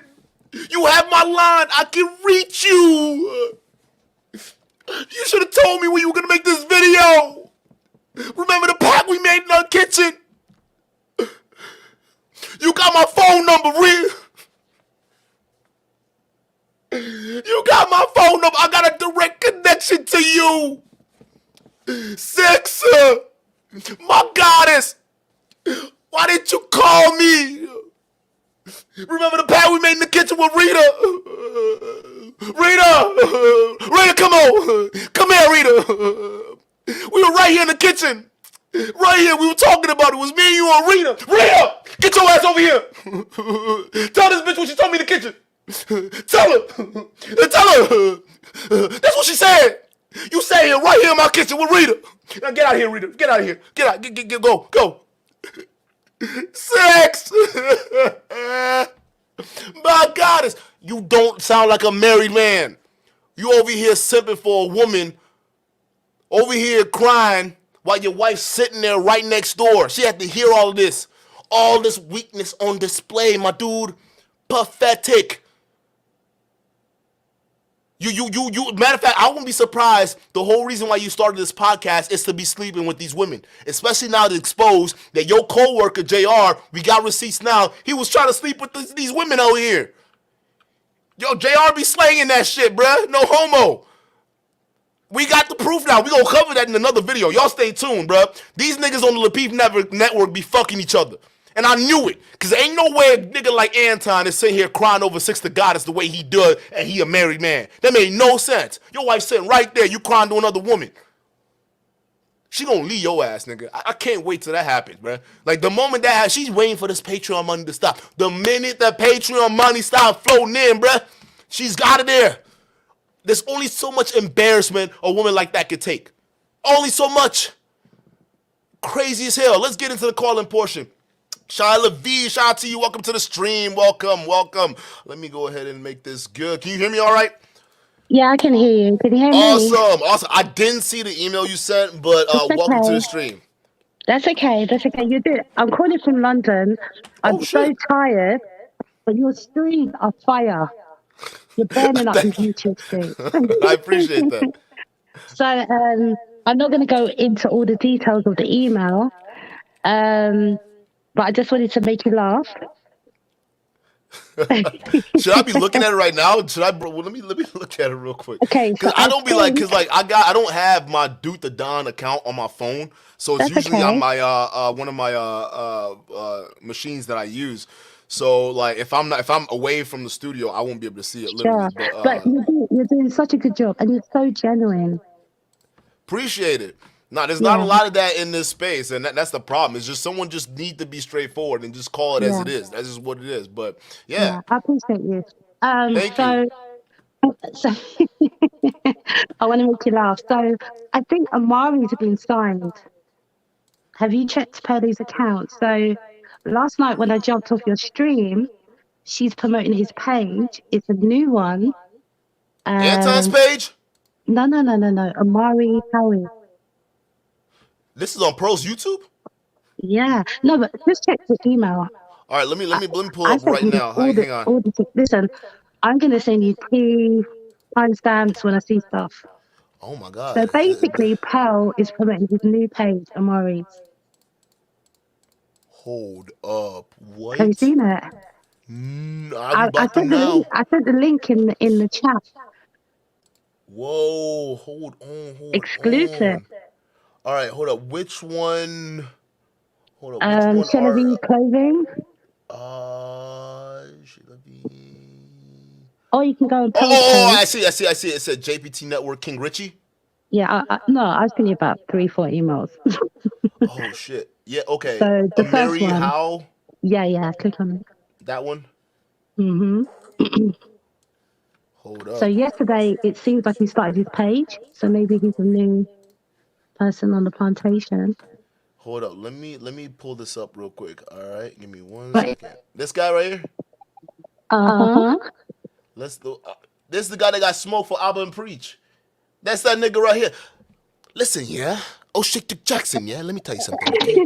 Oh, shit, Dick Jackson, I got smoke for you, yeah. All right, you and MTR, okay. MTR not so much, but oh, shit, Dick Jackson, yeah. Hey, listen, he's waiting for you. O'Shea, Alba, and Priest, they waiting for you to say something dumb, Amiri. So I don't know what you doing, bro. So let me. Can you give me some context, like what went on in this video, or should this be on a whole nother stream? What do you think? I think you can make a segment, but you can give a trailer now. All right, let's do a little trailer. So just go to the stats.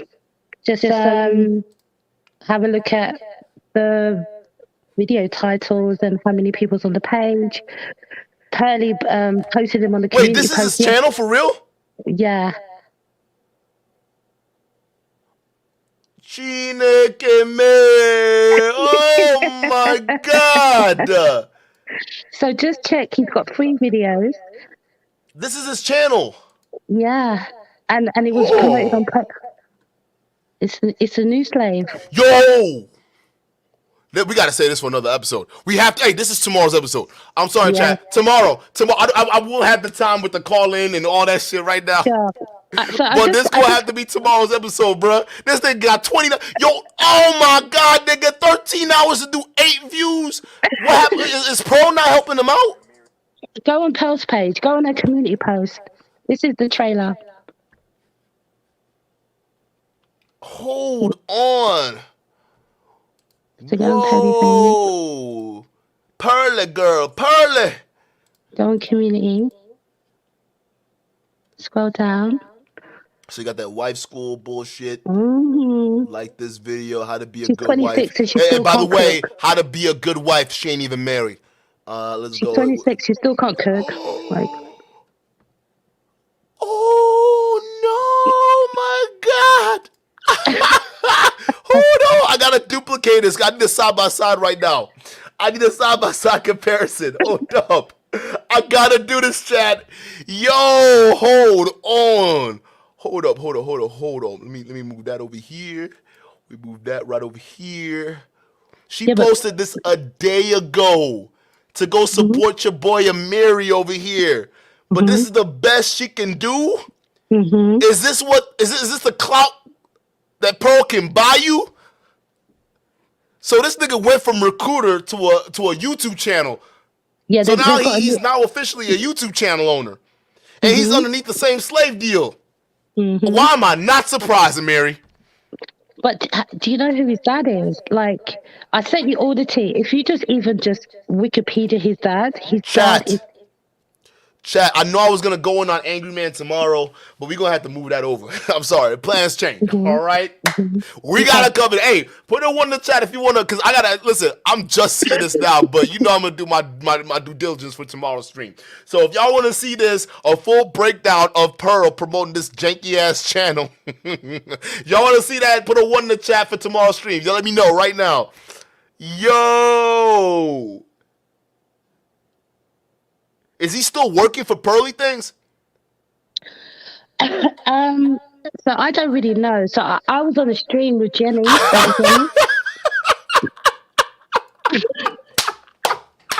getting Hey, where's that smoke, bruv? Where's that smoke, governor? Yo, you getting clowned in Pearl's chat. Yo. Steven says, this girl hires and puts more black content creators on stage. Hands down, many of YouTubers facts. Nigga, learn how to write. Second of all, nigga, is this putting niggas on? 29 subscribers after a day of promotion is the best she can do? She got 1 million plus subs. You told me the best she could do. It's literally just 29 subs. This nigga don't got talent. That's what it's telling me. This nigga don't got talent at all, bro. He don't have talent. That's what it is, bro. We got 43 people liking it and 6 comments. And you're doing this on a channel with 1 million plus subs, bro. She doesn't have that fan pool. And this leads credence to what I was talking about the other day.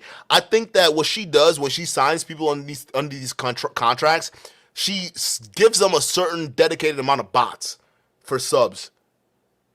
That's what I'm starting to think, right? Because Auntie Jenny went from 0 to 40,000 subscribers. King Riches went from 30,000 to 70,000 subscribers. So if we watch this long enough and all of a sudden he jumps up to 40,000 subscribers, but his views are still like this, then we know that she's botting a lot of this stuff. So I think realistically, chat, even though this is hilarious, this is actually a little bit more serious. We actually need to pay attention and watch this. If you see this shit jump to 40,000 subscribers and his views haven't changed, they're still the same, that means that Pearl is buying bots. Because King Rich's channel gets the same amount of views around the same amount of time, but he has 70,000 subs. Yeah. Yo, thank you. We got tomorrow's a dedicated episode. That's what we go. Okay. Yeah, I like all the receipts you sent to me too. So I'm gonna really review all of that so we can make a cohesive live stream about this because this is about to be interesting as hell.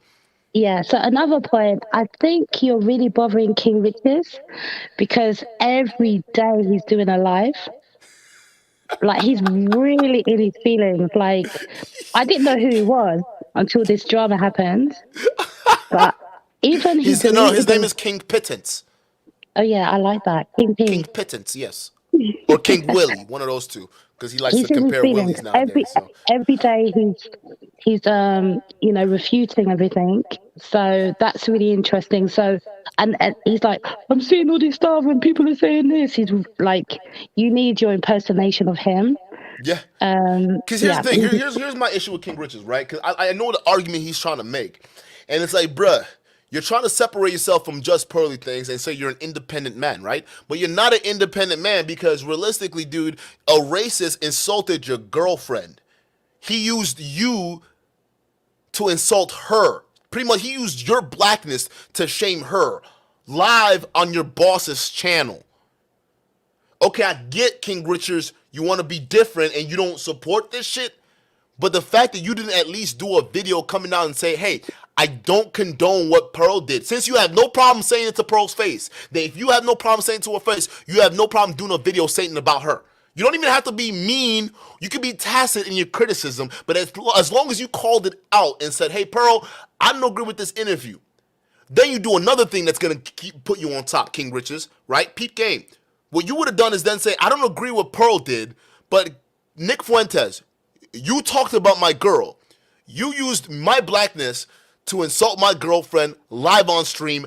I have a problem with that. And if you're man enough, okay, to come out here and have a conversation, All right, I'm gonna bring my dog because I can't handle this conversation. But I'm gonna bring my dog to talk about this race situation. But before we get into that race conversation, you and me are gonna have a hash out about what you did on stream because I didn't appreciate that.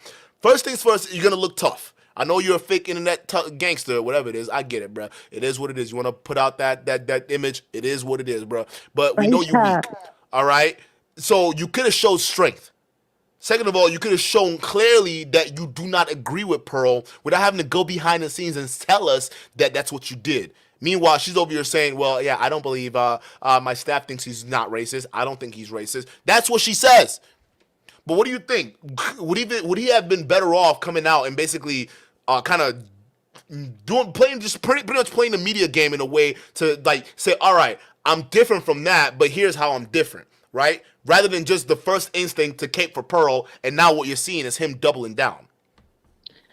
Yeah, I think I think you're totally right, but I think what's embarrassing is every day he's having a call-in show. What have I done wrong? I can't believe it. These haters. This is haters. Angry Man's doing that. They're all doing that now. That's what I'm telling you. They really are deeply affected. Angry Man had a stream basically talking about, listen, see, this is why I would never be accepted by black people. I'm like, nigga, aren't you black? Apparently now he did a stream basically admitting that he was his full-blown Hispanic or whatever it is, or a mix. Okay. So he's over here on that. I don't know. Yo, this shit is really tearing a bunch of people apart. And it's confusing a lot of people. They don't even know what to believe about themselves no more. Like, and Pearl really tore a bunch of shit apart here. But yeah, Shahid Lavi, what do you got? You got any other? Go ahead. So I've sent you emails. I've just got one more point. Mm-hmm. I find it really interesting. I mean, I never used to watch Pearl. I'm from London. I've been watching it from last year, so I know about the man in spare. It's only because of this story I'm aware of Sarah, how I've got, sucked in down a rabbit hole. So, Andrew Tate's been released. Yep, we covered that. She's got all the... She's done an interview with his best friend, Sneeko, and Jay Waller's there at the minute. Mm-hmm. And I find that very interesting. So she's already aligning with them. She has to. That's going to be the next big grift, the Republican bag. That's going to be huge for a lot of these guys. Mr. Speaker on it, shout out to you for the $5 from chat. He says she's also doing a podcast on Rumble with old white nationalist lick. Yeah, and she's going to get recruited by guys like Aiden Ross to go on Kick, because they believe that Kick you can say whatever you want. That's okay, so I'm just going to make one more point. Go ahead. So the same politics you have in America is here. So I think she's going to have superpower because she's been establishing herself here. Mm-hmm. So, yeah, I think everything you've been saying is on the money. And just keep doing the good work. I'll keep sending you emails. And I'll even send you timestamps. Yeah? Yes, and we're going to cover it. Yeah, all right. God bless you. Take care. You too. Let's see. All right. I see Christian and I see BTG. So I'm going to bring Christian up because he was here first. Christian, I gotta know you're real. Just show me that you're real. Give me a sign. And I'm going to bring you up here in just a second. All right, Chris. Oh, shit, Christian. I know Christian. What's good, brother? How you doing? Yeah, sorry about trying to get the camera, but I'm about the road situation. But you can keep the camera off if you want. I don't care. Literally, I just recognize you. I'm like, oh, that's Christian. I know him. That's fine. Yeah, it's in there. Go ahead. What are your thoughts? But anyways, my thoughts on the situation is just that I'm just the whole sphere is really just being contradictory and really unraveling all in itself so much so that I literally had to actually keep so much distance because look, it's really gone that bad. Not based on them when it comes to like code words with like red pill, base, all these other code saying anyone's you feel with these guys, their future could be at risk, their jobs at risk. It's really that serious. It's literally not any joke. Like, this is the consequence on when you literally put your faith in people that are actually contradicting themselves and they make all these to a point where you be borderline criminal. And look what happens. Now the FBI is on your tail, literally watching every single move on you do. And they do have a 95, 96 conviction rate. Once you get all the data compiled that you stack up, when a couple years from now, don't be surprised if you see one of the feds really knock on your door and try and get you in for questioning. It's really that bad. So one thing, is there an echo? Can you guys I see echo in the chat. Let me know if y'all still hear echo. You shouldn't hear an echo in the chat, but let me know. But yeah, that's another. I think Can you still hear me? what you're. Yeah, I can hear you. I think you're making a very great point. But I think the more pressing point that we got to make is the far right takeover that we're seeing right now in the space. Right, we're seeing a slow, incremental hijacking of a lot of the political ideas into the space. So much so that I got people who are looking at it from purely a Republican or purely a Democrat point of view, and that's just really not the case. A lot of those things don't fall under political lines. Matter of fact, it seems as though everything is starting to fall under political lines, which doesn't make any sense. And what ends up happening is because people are on each other side of the aisle over here, there's not really room for dialogue. It's like the reason why is because here's the thing is because we don't have or we no longer have a media that's here to be informational. We have a propagandist media, and when you have a propagandist media, what it does is it brainwashes people to hijack their minds to go ahead and fall in their own echo chambers, and that's a big problem. So what's end up happening now is we're seeing the same situation in the manosphere.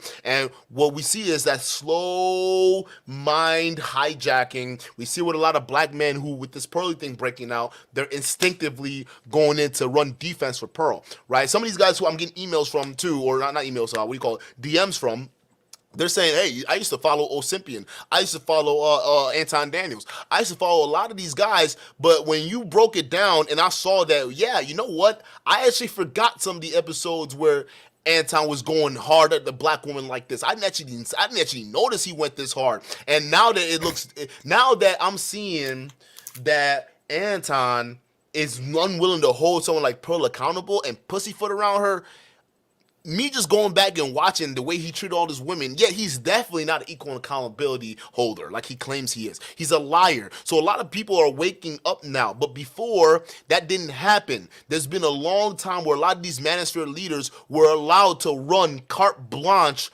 brainwash operations on a lot of young men in the space. And that got to tell you something, because I've always wondered this. Why is it that we have a bunch of young men who almost are acting like they're radicalized, brainwashed crazies moving around here?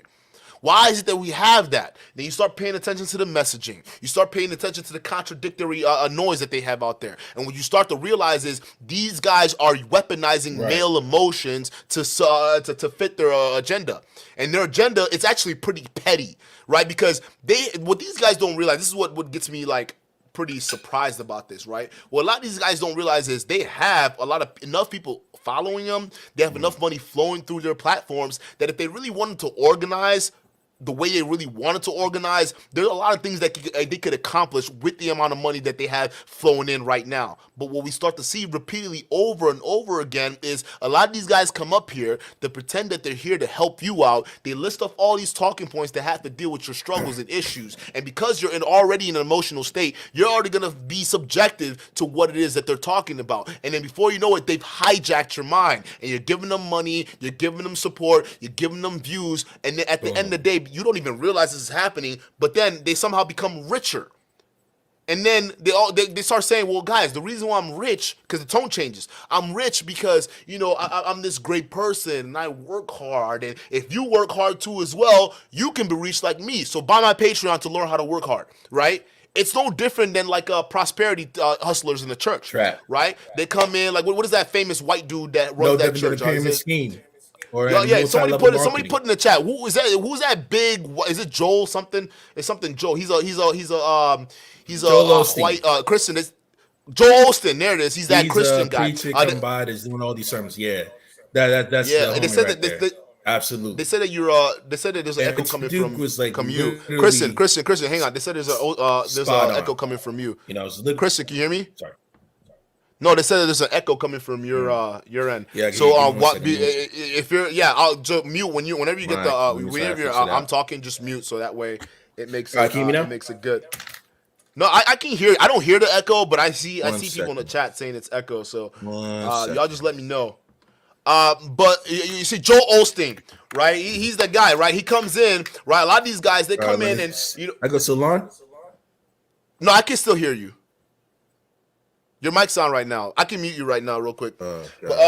what I was getting at is with Joel Osteen, guys like that, essentially they do this prosperity teaching, right? And they're preaching. And they got a lot of people so wrapped up in emotional fervor that they donate money. And what the evil genius in what these guys do is they take that donation. They don't spend it on God like they promise you that they're gonna do, or whatever it is that they promise they're gonna do with that money. They spend it on themselves. They pocket the change. And you start to see them all of a sudden, they're wearing nice clothes, they're wearing fancy outfits. You get that one prosperity preacher that says, yeah, God wants me to have a private jet. Y'all need to pay up for a private jet. Y'all remember that? That was a thing that happened. I forgot what that nigga's name was, but he over here asking God for a private jet, and y'all niggas need to foot the bill, right? So that's what it becomes. And instead of letting you know that the real wealth is generated from weaponizing you guys' emotions, right, to go ahead and make them successful, instead they'll blame it on God. Yeah, it's because of your faith and your belief that God made me this successful being, not realizing that it's the money that they're paying you that's making you successful right now. It's no different than when we see in the manosphere space. These guys either implement the fake it till you make it strategy,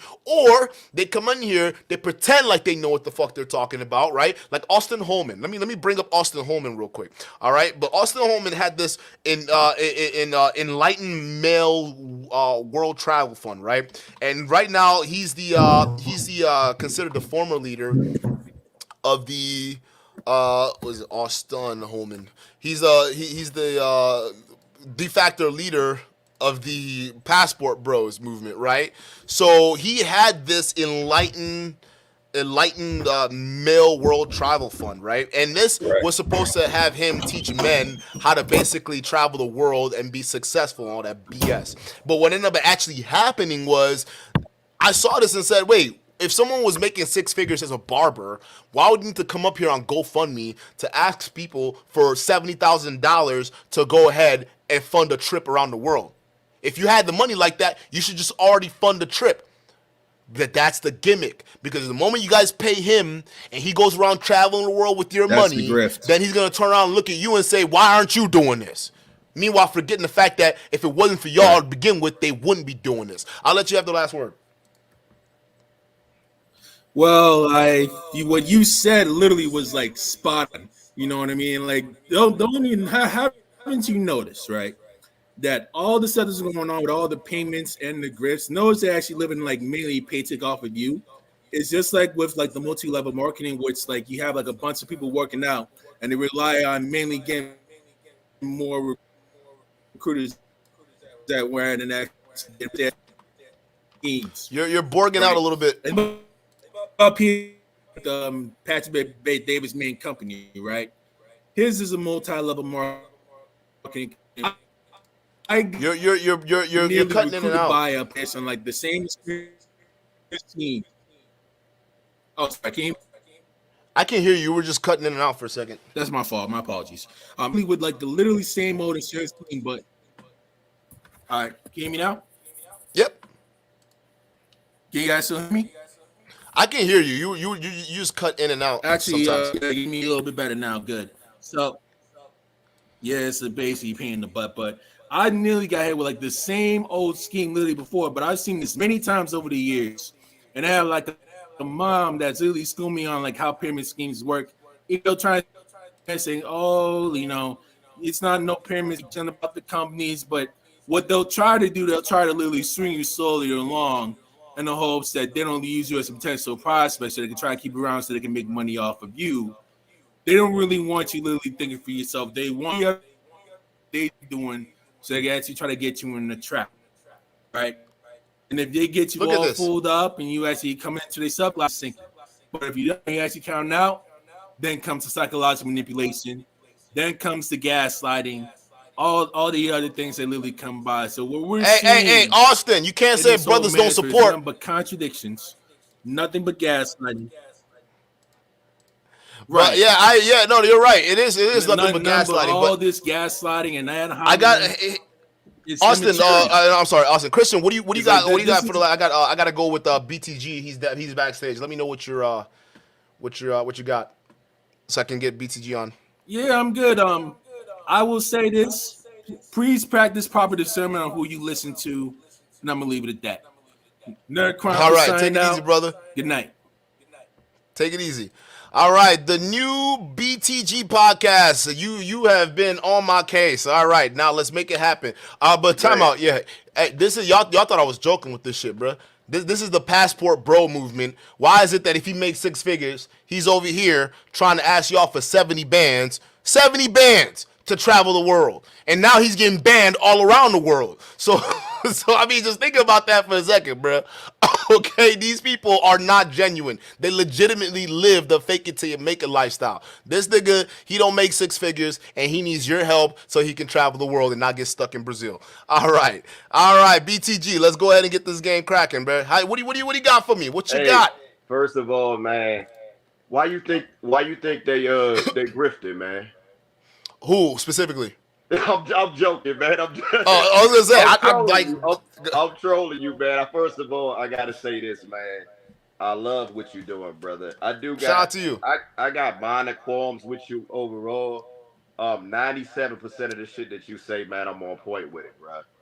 So I So why think do you? I respect that, and I could tell that we share like it's similar. But what you don't agree is you think that some of the points that I have is particularly when it comes to reparations and certain other policies, you think that's more of a leftist thing. So my thing is, I've seen your comments, right? So my thing is, I'm not a lefty. Like I live my life as a conservative man, right? But just because I'm a conservative man does not mean I'm a Republican, and that's the argument I try to make, right? I'm not a Republican because I see that in the Republican Party there's overt racism, there's overt denial of systemic issues in America, and on top of that, these guys they're no different from Democrats. I see them as the same thing. Matter of fact, some of my buddies they call me a conspiracy theorist because they're like, well, no, Duke, there's clearly a two-party system. Like, what are you talking about? I'm like, no, there's a one-party state. Look at when the issues they come together on, right? It's usually either to screw you or to make themselves rich. Uniparty. Either way, they don't help you, period. Exactly. So I don't belong to any parties, but I do have certain opinions. But my question to you is, why do you think me asking for something like reparations for African Americans, that's a liberal perspective? I think I'm on the fence with that one. There's certain things that I feel like that are kind of like inconsequential. There's certain things I don't really feel like we should be going to war with each other about, and that's one of those things. When you speak on reparations, when I hear Tariq Nasheed, with the FBA guys, speak on those things, I understand what I'm trying to say in a nutshell is I understand both sides. Like I come to the conclusion I understand both sides. My only, like I said, my issue with you as far as saying a lot of things are systemic. That's my main issue. If you break it down for me, bro. Let me say this. I'm about 15 years older than you. But one thing I love about you, man, for you to be so young, you have the wealth of knowledge. You have this desire to bring forth this information, man.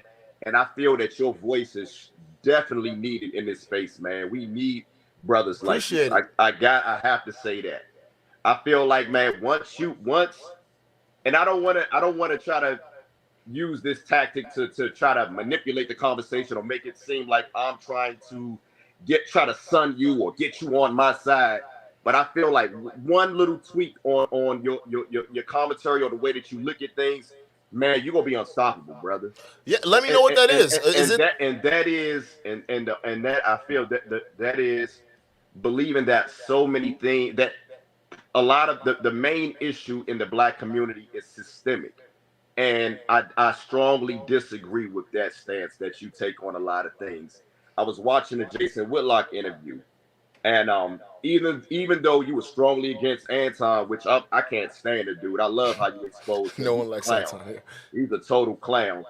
But I noticed that, a lot of the things that Jason was saying, I believe that you was misinterpreted as him bowing down to the so-called white power structure. And I don't, as a conservative myself, and who's not, I wouldn't call myself a Republican, but I probably would lean more on that side if I had to vote. But I wouldn't necessarily call myself a Republican. So let me just most Black people shouldn't. Yeah, exactly. So let me just jump straight to it. A lot of times, like I saw you. I see a lot of your comments when you see a lot of the things that plague the Black community, and you always bring it back to systemic. And I can't say that hasn't been a problem in the past, because it has been. But I'm also not negating the fact that there are systemic issues. What I'm saying is the problem that is plaguing the black community as a whole. The number one problem that I see that's plaguing the black community is us. We have a problem with adhering to structure, to order, to a so-called conservative, which is corny to most people, a way of life. I get it. This is a democracy. Everybody has the right to live the way that they want to live. But let's just be honest, living under this liberal, this progressive society, man, it's been total chaos. So to make a long story short, I believe once we come back and start to take more accountability of our actions, fathers in the home, and when Jason Whitlock was saying how we blame a lot of this on single mothers, yes, it is. But by default, you got to blame it on the fathers as well. So I love the fact that, a lot of times in your commentary, you're very fair. I love that about you. You don't say, oh, it's all the men. Like, to be honest, you're one of the few spaces where you can come to and for the most part hear an unbiased opinion. Like I've been probably binge watched your streams probably for like the last 2 weeks. You know, I appreciate it, brother. I love what you do, but I just feel like just believing that that everything, or the number one issue in the black community is systemic. I believe that takes accountability off oneself, in particular the black community, and where we're now, we can't have that.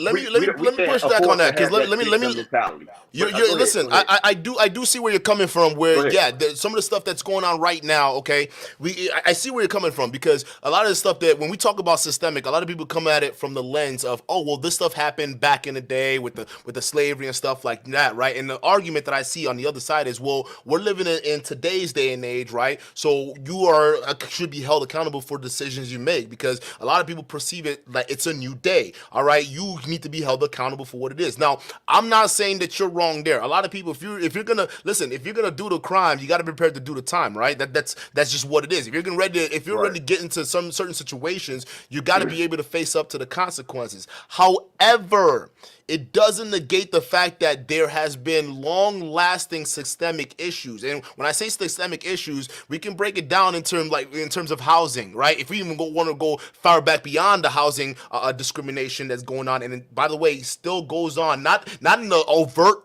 manner that it used to go on back in the days, right, when people didn't really give a fuck, but there's still some undertones till today. It still exists, right? So all this stuff that was built in within the system. Listen, I'm not saying that black folks, because black folks, even through all this shit, even through all the obstacles stacked, right? This is where I agree with you. A lot of black folks they're doing what the conservatives are saying. They're pulling themselves in their bootstraps, and they're making it into the middle class, and they're making it into upper classes, but it still doesn't mean that those systemic issues have gone away. Just because we're far gone from Jim Crow, we're far gone from Bull Connor, and we had Obama as president, it doesn't mean that it ended anything, because those systems are still ran by those same individuals. Some of them who were in political power during those racial days are still in charge till today. So you got to understand that when we talk about system, we're talking about, like, when they talk about politics and they talk about the blob in politics, right? Where, you can run for president, but there's the special interest groups that are going to be behind the throne, and they pretty much, they dictate what's going on, right? It's the same thing we see here. So even though we have a segment amount of black people that are going to succeed no matter what the struggle is, that's just human nature. We're built to persevere no matter what, if you really want it that bad. It doesn't mean that there aren't still these different obstacles standing our way to get it. And the argument I'm making is that if you want to get on the path to true equality, realistically, America needs to be honest. First of all, we need to confront the issues that went on, because we're the only country that hasn't confronted the racial situations going on. And not only that, we also need to understand that things were not so fair. So if the Republicans or all these other guys are telling us, pull yourself up by the bootstraps and make it happen, yeah, we're already doing that. But we're saying that we're not doing that at the large enough scale that you guys did, because we didn't get that same support you did, especially after the slavery, especially after desegregation. Okay. Right? That's what I'm trying to say. This is my counterpoint to that. I understand where you're saying as well, but as far as black people not being, as far as this country not making amends, as far as trying to change things that were systemic. I can't say that is true. Why You have not? affirmative action. You have a lot of the Affirmative action is a laws. racist. It's a racist policy. What's that? Affirmative action.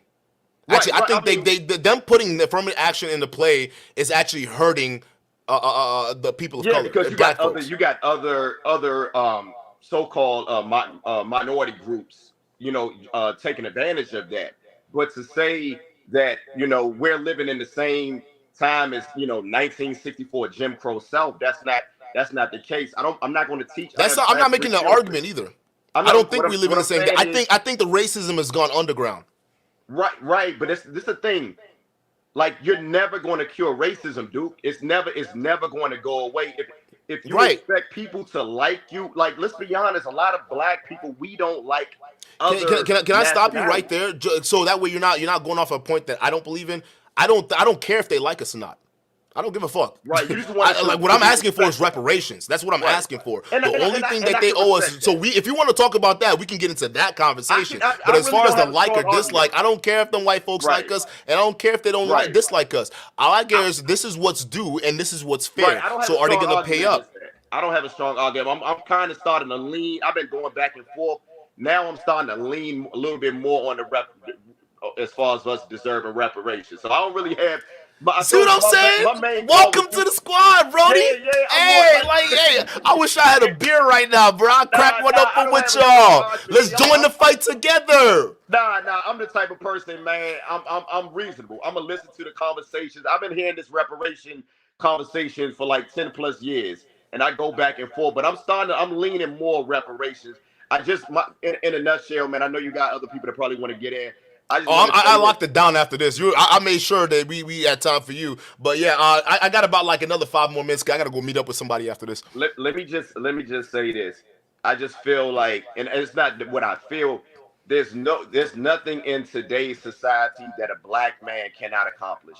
Right. Nothing that a black woman can't accomplish. Right, and I'm we're not- doing that I'm right not now, but teaching- doesn't mean those prejudice and issues aren't Right. still prevalent, right? So There it's like are- it's like there- it's like they're in the background. It's like hovering in the exists. background, right? And Racism is still not dead. Racism, Huh? racism is not that dead. exact. So I don't want you to forget that, right? Because Right. we know it's not dead. There are people out. But dude, it's never going to go away.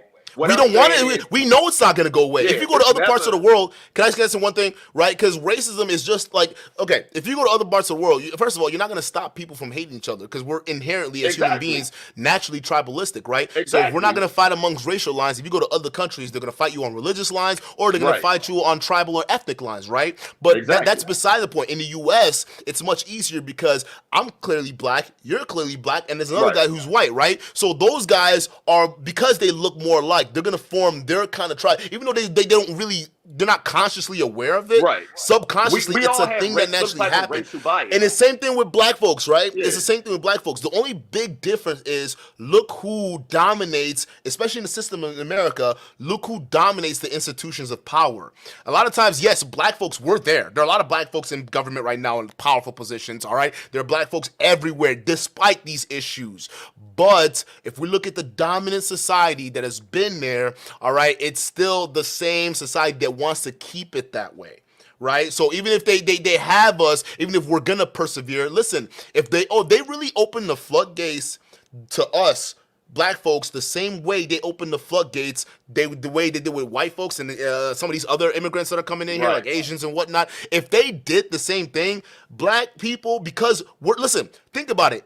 It's the fact that we're succeeding right now in today's element. It's like succeeding with Just one fight. arm You behind feel our like we're back. doing these things We just all, fight. because we got to work twice Yeah. as hard. We got to do the multiple works to be able to get what we want because we have to overcome a lot of shit. So we're literally fighting with two hands behind our backs and we still ducking and weaving and like literally getting to where we need to get to. Now imagine if we had somebody that came out right behind us and cut the rope and our arms were free. For the first time, our bondages are gone.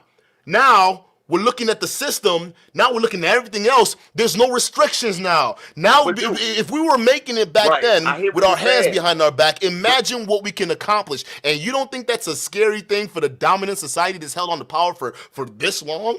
No, I hear what you're saying. Like what I'm not saying that we're definitely behind as far as, you know, white Europeans came to this country and colonized it. I get all of that. But what do we want to do? We want to put them in slavery? I can't hold every single white person.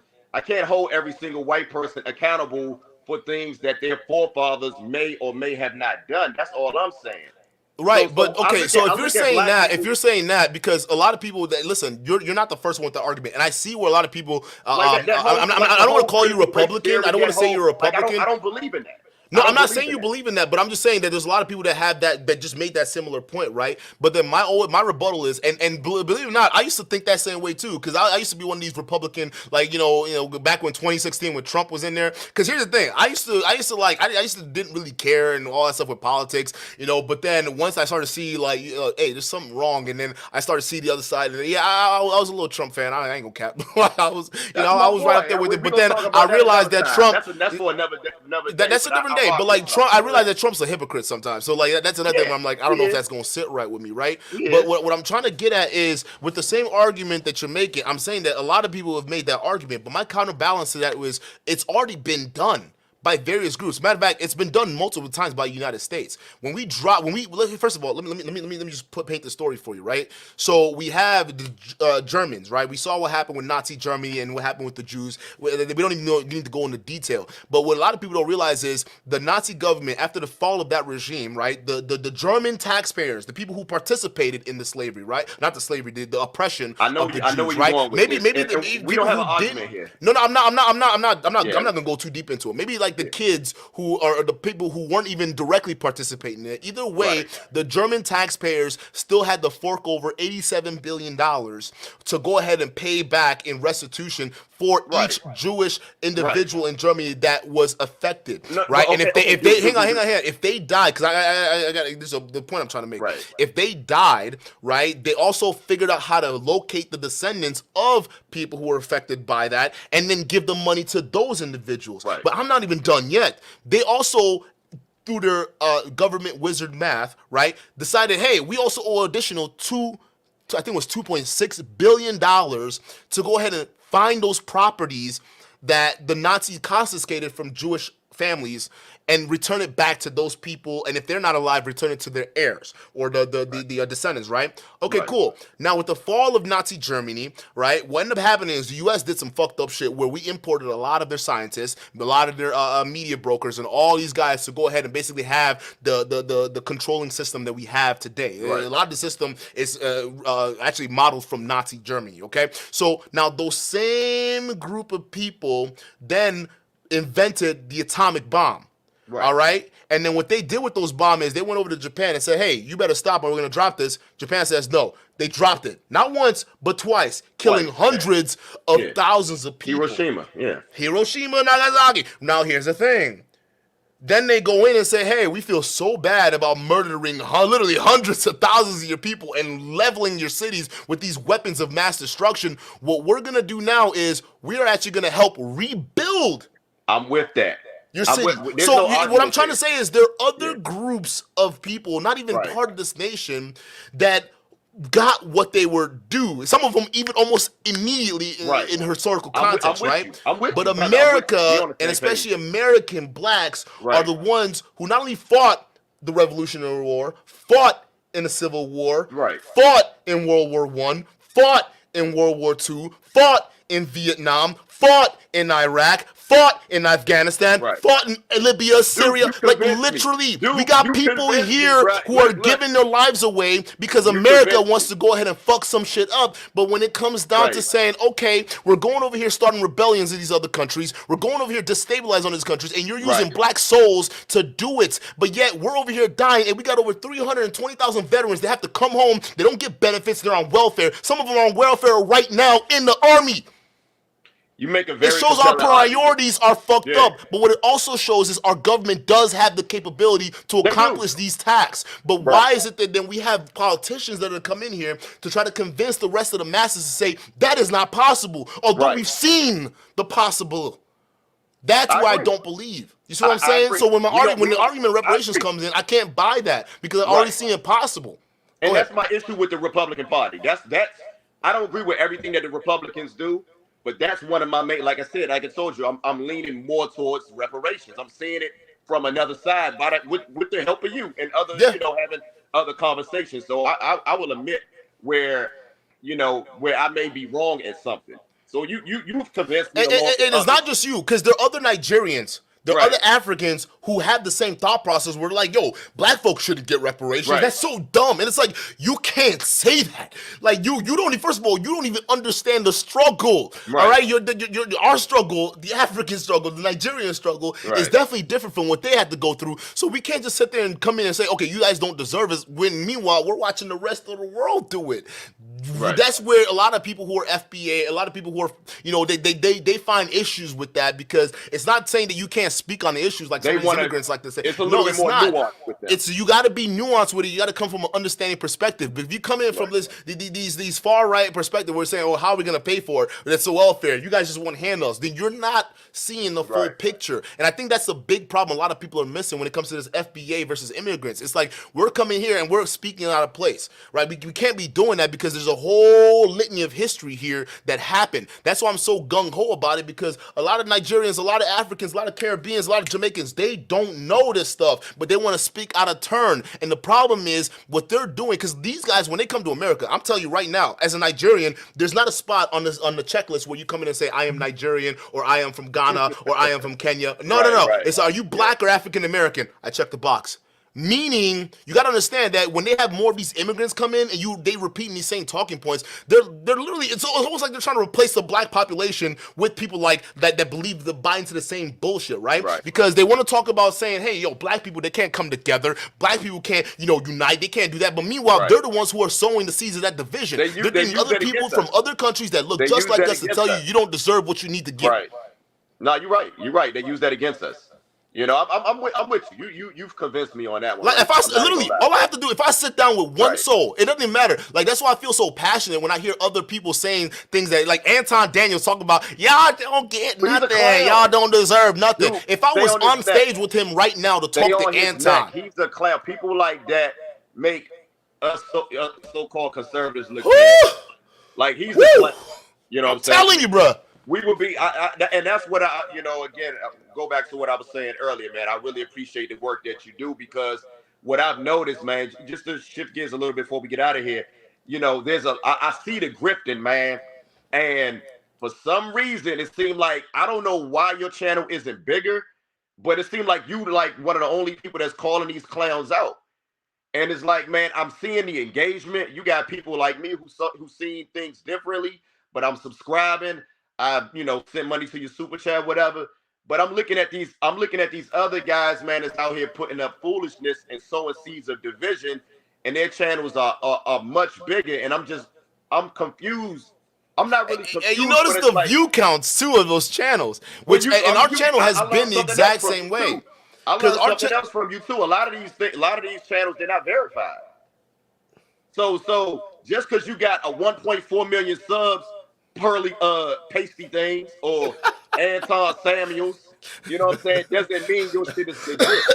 And when you go on their channels, hey dude, they getting less comments than you. You at like 16, they getting less likes, less comments, less views. I'm like, hold on. How did you at 15? They getting the same shit. Like you getting more than go on Pasty Things shit. You getting more shit than Pasty Things right now. I literally don't know how that works, and I'm almost starting to lean. Way more engagement than Pasty Things right now. I'm starting to think that I think it's YouTube doing that. All right, because like I think when you start, because I didn't want to lean that way, right? About that. Yeah, because here's the thing, because like I don't automatically blame systems for things, right? Because it's something I think about, but I'm not gonna sit here and say, because you will never see me here make an argument like YouTube's oppressing me. I won't make that, right? I'll still work and I'll still come out here, but like now that I'm slowly, because even the more and more I point this out, the more and more I'm thinking to myself, myself like, yeah, wait a minute, this channel has way more subs than I do, but you can look at my backlog of content, and my views have been consistent, Yeah, like you get a throughout lot the of whole time. engagement. But the thing is, my sub count doesn't grow, right? Because what ends up happening, weird. and if you look at my analytics, over 50% of people who are subscribed to my channel watch my videos, which is crazy. So I have like a very strong engagement, but the thing is, I don't get that reach out there. So I was thinking about this. I'm like, how do these channels get promoted by YouTube so easily, but then their views suck, right? Because then what tells me is people go in, right? Because YouTube puts it in the recommended tab, and they watch it, and they're like, oh, this is garbage, and they hop off, and maybe they don't even follow. Right. Or they don't end up being as strong of an audience member versus what we have going on here, where we can sit there, we can tell the truth, and even though the amount of people that come in, it's not a whole lot, but the people who do come in, they end up staying because they understand what you're talking about. They get the message. Right. No doubt. Like I said, it's much more engagement because the things that you're talking about, it hit home. It resonates with people more. You know what I'm saying? And unfortunately, man, like that old say, I think P.T. Barnum said a sucker is born every minute or something like that. And looking at guys like Anton, lead attorney, man, this is guys like that, and this is, to me, in my opinion, from what I've seen on my 40 plus years on this earth, guys are like that are the biggest issues of the black community. These affinity pimps, these prosperity pimps, these guys that pimp our culture, that exploit us. And then you got people like yourself that want to call it out, and then they oh, you hating, you cooning. You know what I'm saying? Why you like? It's like we love to see black people exploit each other, but then we complain about the white man and we complain about systems, and that was one of my issues, because not directly at you, but I'm like, this bigger. We have a culture that promotes the degradation, the dysfunction of our culture. I'm looking at one of your streams earlier, and you hit it on that. You hit this one out the park when you was talking about, you know, how how the Lapeef Network have a platform where they bring these certain type of women, and then they go after women. But I'm like, you're bringing these women in to cultivate a certain type of conversation, and then you complain about it. The whole fresh and fit. You guys, you talk about these type of women. You contribute to these type of women by having, you know, unprotected sex, you know, children out of wedlock. And then you tell these men not to. I'm going on a tangent. But right no. Your tangent is right, because what you're talking about is these men like the Lapeef Network. These men like Fresh and Fit. They have their platform. They have their situation where they're doing these interviews, right? Essentially, you can say that their platforms and their environment they own it. They run it however they seem fit. Right, it is their system, right? So with their system, they can put certain things in place to have a certain kind of outcome with it. Right. And the certain kind of outcome is what we see. So even we bring it down to guys like Fresh and Fit, Anton Daniels, Lapeef Network, right? Where they are participating in these micro systems. Even though they have their own little empire themselves, they're participating in these same structural issues where they're perpetuating the same message about black women, about relationships, about black men, right? And, you know, black men need to do this and that. It's like, y'all don't even get the struggles of black. Are y'all even black? And I got to ask that question, right? But that's the situation. They created the system, and here's the crazy thing. They create a system where they create the outcome, right? Right, and when you look beyond that, because I'm telling you, this goes bigger than the manosphere, right? Of course. Well, look at the structures that are around a lot of these guys. When you start to look at the structures around these guys, you start to realize that a lot of the systemic structures they have, Anton mimics it. Fresh and Fit mimics it. None of the shit that they do is original. They got it from some overall structure. And what they don't realize is they've become part of the overall machine. They think they're independent actors. They think they're free. They're speaking from free speech. And you can have Anton come up here and say, I'm an equal accountability. Now nigga, shut the hell up. Right? You don't realize that you're part of a bigger matrix that is designed to get you to run your platform the way you're running it right now. So when we talk about systemic issues in America, we can look at individual scales like black and white, like black folks on black folks crime. That's a problem, right? But then when we start looking at larger and larger, then you start saying, hey, wait a minute. The money that's supposed to be diverted to these cities and counties, where are they? Oh, they're being sucked over here. Well, why are they being sucked over here? Is it because these guys pay more money? And then you start looking at the demographic, and it's like, oh shit. That makes sense why they're now there's a whole movement, right, to defund public schools and whatnot, and let's move all the money to charter and private schools, right? And on the surface, it sounds well because Republicans are pushing this. They're saying, well, because with charter schools and private schools, you don't have to have the woke Certain teachings and the curriculum. woke Right, nonsense right. and whatnot. Okay, but with charter and private schools also limits the opportunity for people of color to be able to even get into institutions to get the right kind of education. That's the thing. So now what they're trying to do is basically separate it. And guess who is going to be overwhelmingly in attendance in those private schools and those private institutions? It's not going to be majority black kids.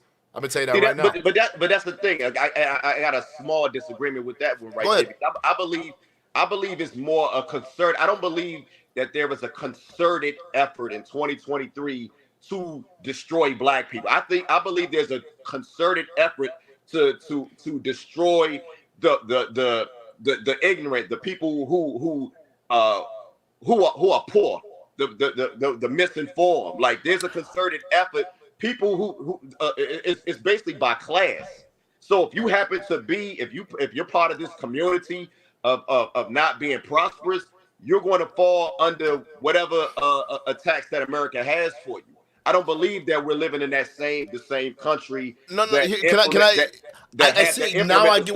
Here's the thing. Used to do back in the 1960s. Listen, you're right. There's not an active system or people right now that are saying, yeah, let's intentionally target these communities and keep it down. If someone were to tell me that, I probably won't believe it, right? But that doesn't mean that the institutions that were set up before the modern times, it hasn't changed. So even though the people, no, here's the thing. Even though the people today, they're not gonna think that, and realistically, they don't see it as a concerted effort to really go against a certain race or group. That's why they keep coming out with these amendments or policies to amend things or fix certain things, because if all they're doing is avoiding to fix the root cause of the issue, right? So of course, racism right now, like they're not a lot of it. Like I said, when I say it goes underground, this is what I mean, right? When it goes underground, a lot of these guys, they're just perpetuating the system that already existed. So consciously, they're not saying, "Oh, let's get these black people," even though there's some people there. And I think, even though I think that's in existence, I think that element, like the KKK and those guys, I think it's a very small element compared to the mass systemic issues that already existed. We're basically perpetuating the exact same empire that has existed long before you've been alive, long before I've been alive, and possibly our parents have been alive. And people don't really know that. So when we're born into the system, we don't realize that when they get us to go be, politicians, they get us to go be work in the tech industry or these different industries as we grow through the system, we don't realize that a lot of things that we're perpetuating is a lot of the same old that has existed long before. So even though the people of today, they don't realize that the system they're participating in is actually an oppressive situation, although because they're not going to look at it that way. However, it doesn't negate the fact that it still is, and that stuff still exists. And this is actually part of the problem, because when you want to call it out, because when you have those people who've been working through the system and they don't realize that they're part of it, they'll turn around and look at you and say, well, what do you mean? What systemic issue? I'm here. I'm part of the system. I'm black. I'm this and that. But they don't realize that although you're part of the system, you're still perpetuating the same rules, because organizations, especially organizations, first of all, big companies are really slow to make changes. We all know that. If you work from a big corporation and it's a quick change that needs to be made, sometimes big companies are going to be slow to adapt to that change, because they're a bigger company, they got a bigger market cap, and they have a lot more risk on their side, right? Versus a small startup where they need to pivot here, they can do that pivot on a dime. You see what I'm saying? So it's the same thing with the government, who's had a system of governance that has existed for a very, very long time. Before I was born, you were born, the parents were born, right? To change something, just like a company, it's not going to be like that, right? So when we were fighting, you got to fight a lot. You're going to come up with a lot of resistance, because people are going to be like, I don't see what you're talking about. There's just nothing there. Only over time, as the income inequality becomes worse, and the same, because now I'm bringing up a class issue that you were talking about, right? As the income inequality starts to get worse, and then fellow whites who start to realize that their position, at least the lower middle class or the middle class whites, because the middle class is being squeezed out right now. You're getting the rich, and now you're getting the poor, right? Once the full middle class becomes squeezed out, and a lot of them, some white folks that had privilege lose their privilege, then instead of just looking at it from a racial issue, they're gonna start looking at it from a systemic issue, like we were. So if at this point it wasn't this whole, so you guys, the only reason why they institute a lot of these policies is to maintain the class issue issue that has been in But that's what I existence. believe. So That's where I believe we're at. I believe we're that's at what you're that saying. exactly. That's why I don't think. That's where we're at in 2023. Yes, It's more of a class issue. The system is fit. The system the still system is exists, racial, but we're dealing with the class issue but right we're now. dealing more with the class issue today. So I see that. That's my, like I said, I have a mind. But I told you, if we talk this out, cause I understand where you're coming from. I don't disagree with you, and I don't disagree with most people who have a counter argument with me. I just like, hey, let me walk you through what I'm thinking first, okay? Right. It's not I'm for this side or that side, and that's what I was trying to tell you. Now, But we one didn't comment, create I the don't. system. It's a systemic issue. So when I talk about systemic issues, that's what I'm talking about. It's that system that has been in existence for a long time, and it's been benefiting people that don't realize that they're benefiting from the system. Right. You see what I'm saying? I agree. We're all in agreement, man. I'll give you the last word. No, I gotta get through this. I got a bunch of super chats back here. I just want to say, man, keep doing what you're doing, man. You special, brother. You got the juice, man. Thank you. I appreciate it. You know, I've been on your neck for a minute. I love it. I want that. I've been on your neck because I just, my thing is, I just don't want black people carrying this victim mentality, feeling like I don't want them exchanging morals for policies, man. Morals for politics. And I feel like we put more into trusting these politicians instead of having better morality, having integrity, knowledge of self, those things. These are things that we can pass on to our children. These policies, they change, they're fleeting. They change like the wind. You know what I'm saying? So I feel like as long as we keep on hanging on to this victim mentality, like some type of cultural identity, it's not going to get us anywhere. But we can point out the hypocrisy, like you did, like you're doing with the reparations, and you clarified the systemic problem in America. I totally understand where you're coming from now. So you know what I'm saying? We need platforms like you, man. I hope you get up. I know you don't really care about this YouTube shit, man, or whatever. You know what I'm saying? But just keep doing what you're doing and stay on these clowns' neck, man. I'm a subscriber, man. I tune in. I'm gonna continue to donate, man. I just want to see you win and continue to be this young. That means a lot to me, man. Young lion that's bringing forth this truth, exposing these clowns. That's it.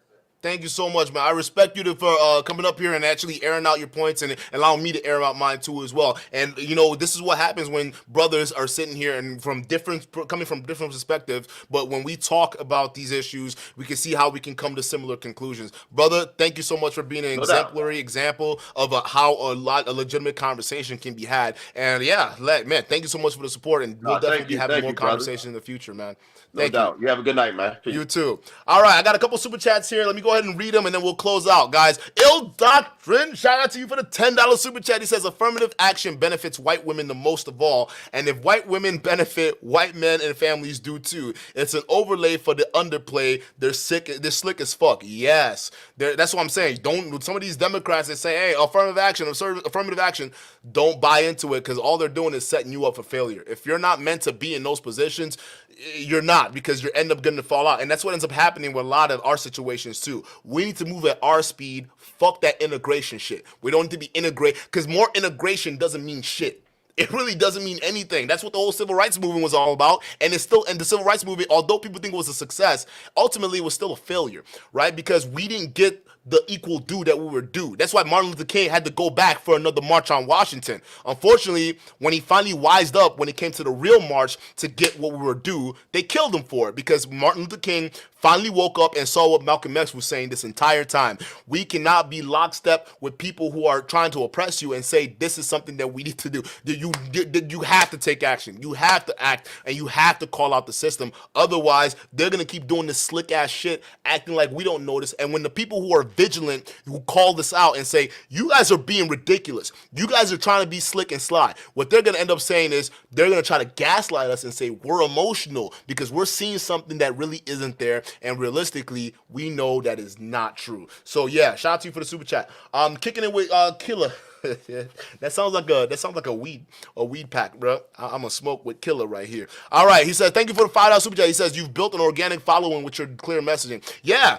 And that's why we don't grow as fast as a lot of these other channels and whatnot. But a lot of people who do come in and come across our channel, they see a guy who's yelling and flailing around, but then they're like, what is this guy talking about? And as soon as you listen to what I'm saying, as long as you get the message, it is what it is. That's why I don't care if people troll. I don't care if people call me a clout chaser. Hell, I don't even care if you call me a hater. I'm not here to like you, motherfucker. I'm here to just say what I need to say, and I'm going to go back to my real world and do what the hell I'm doing, all right? And next time I see some bullshit, I'm going to come out and say more shit that I need to say, and that's how it should be. We need to be calling out these systemic institutions rather than just bowing down and spreading wide open to just let them do whatever they want.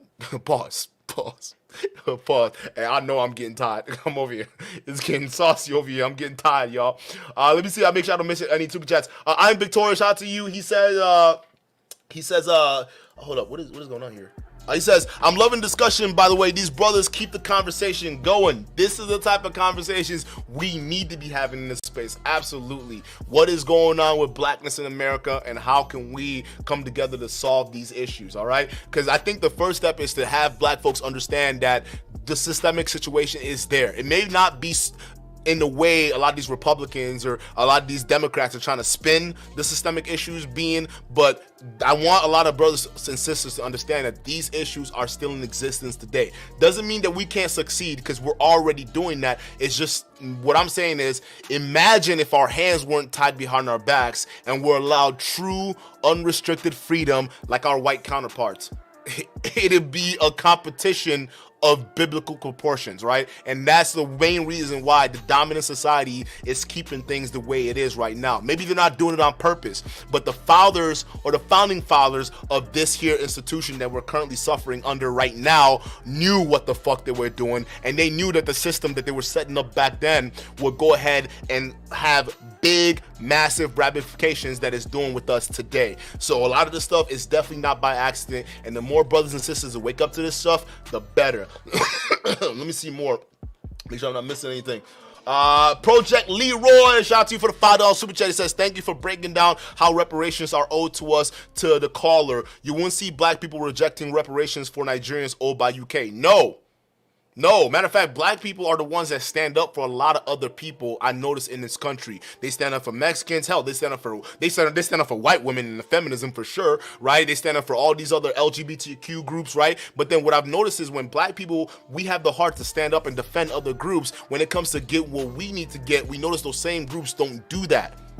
That's a big problem, and that's something we have to start, getting used to. It's not saying that we can't keep doing what we're doing and having heart, but now it's like we need to change that heart that we have for other people and have it for other people that look just like us.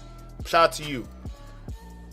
Make sure I don't miss anything, and that's it, guys. I appreciate you being here today. You could be anywhere in the world right now, but you're here with Duke the Don. Shout out to you guys. We're gonna have another episode coming out tomorrow. Actually, I was gonna take tomorrow off, but tomorrow's episode might be a little later because I'm kind of busy, so I got people to meet around this time. But I'll get a show tomorrow because we just got some interesting news regarding Pearl and her little cronies, and we definitely want to cover that, and y'all definitely don't want to miss that. So stay tuned for the next stream we're going to be having, all right? And again, I appreciate you guys being here. I am forever grateful for you guys supporting the channel. Thank you so much for giving us the level of support. Thank you so much for being able to just sit here and listen to this guy just rant off at the mouth. But realistically, guys, I'm going to catch you on the next one.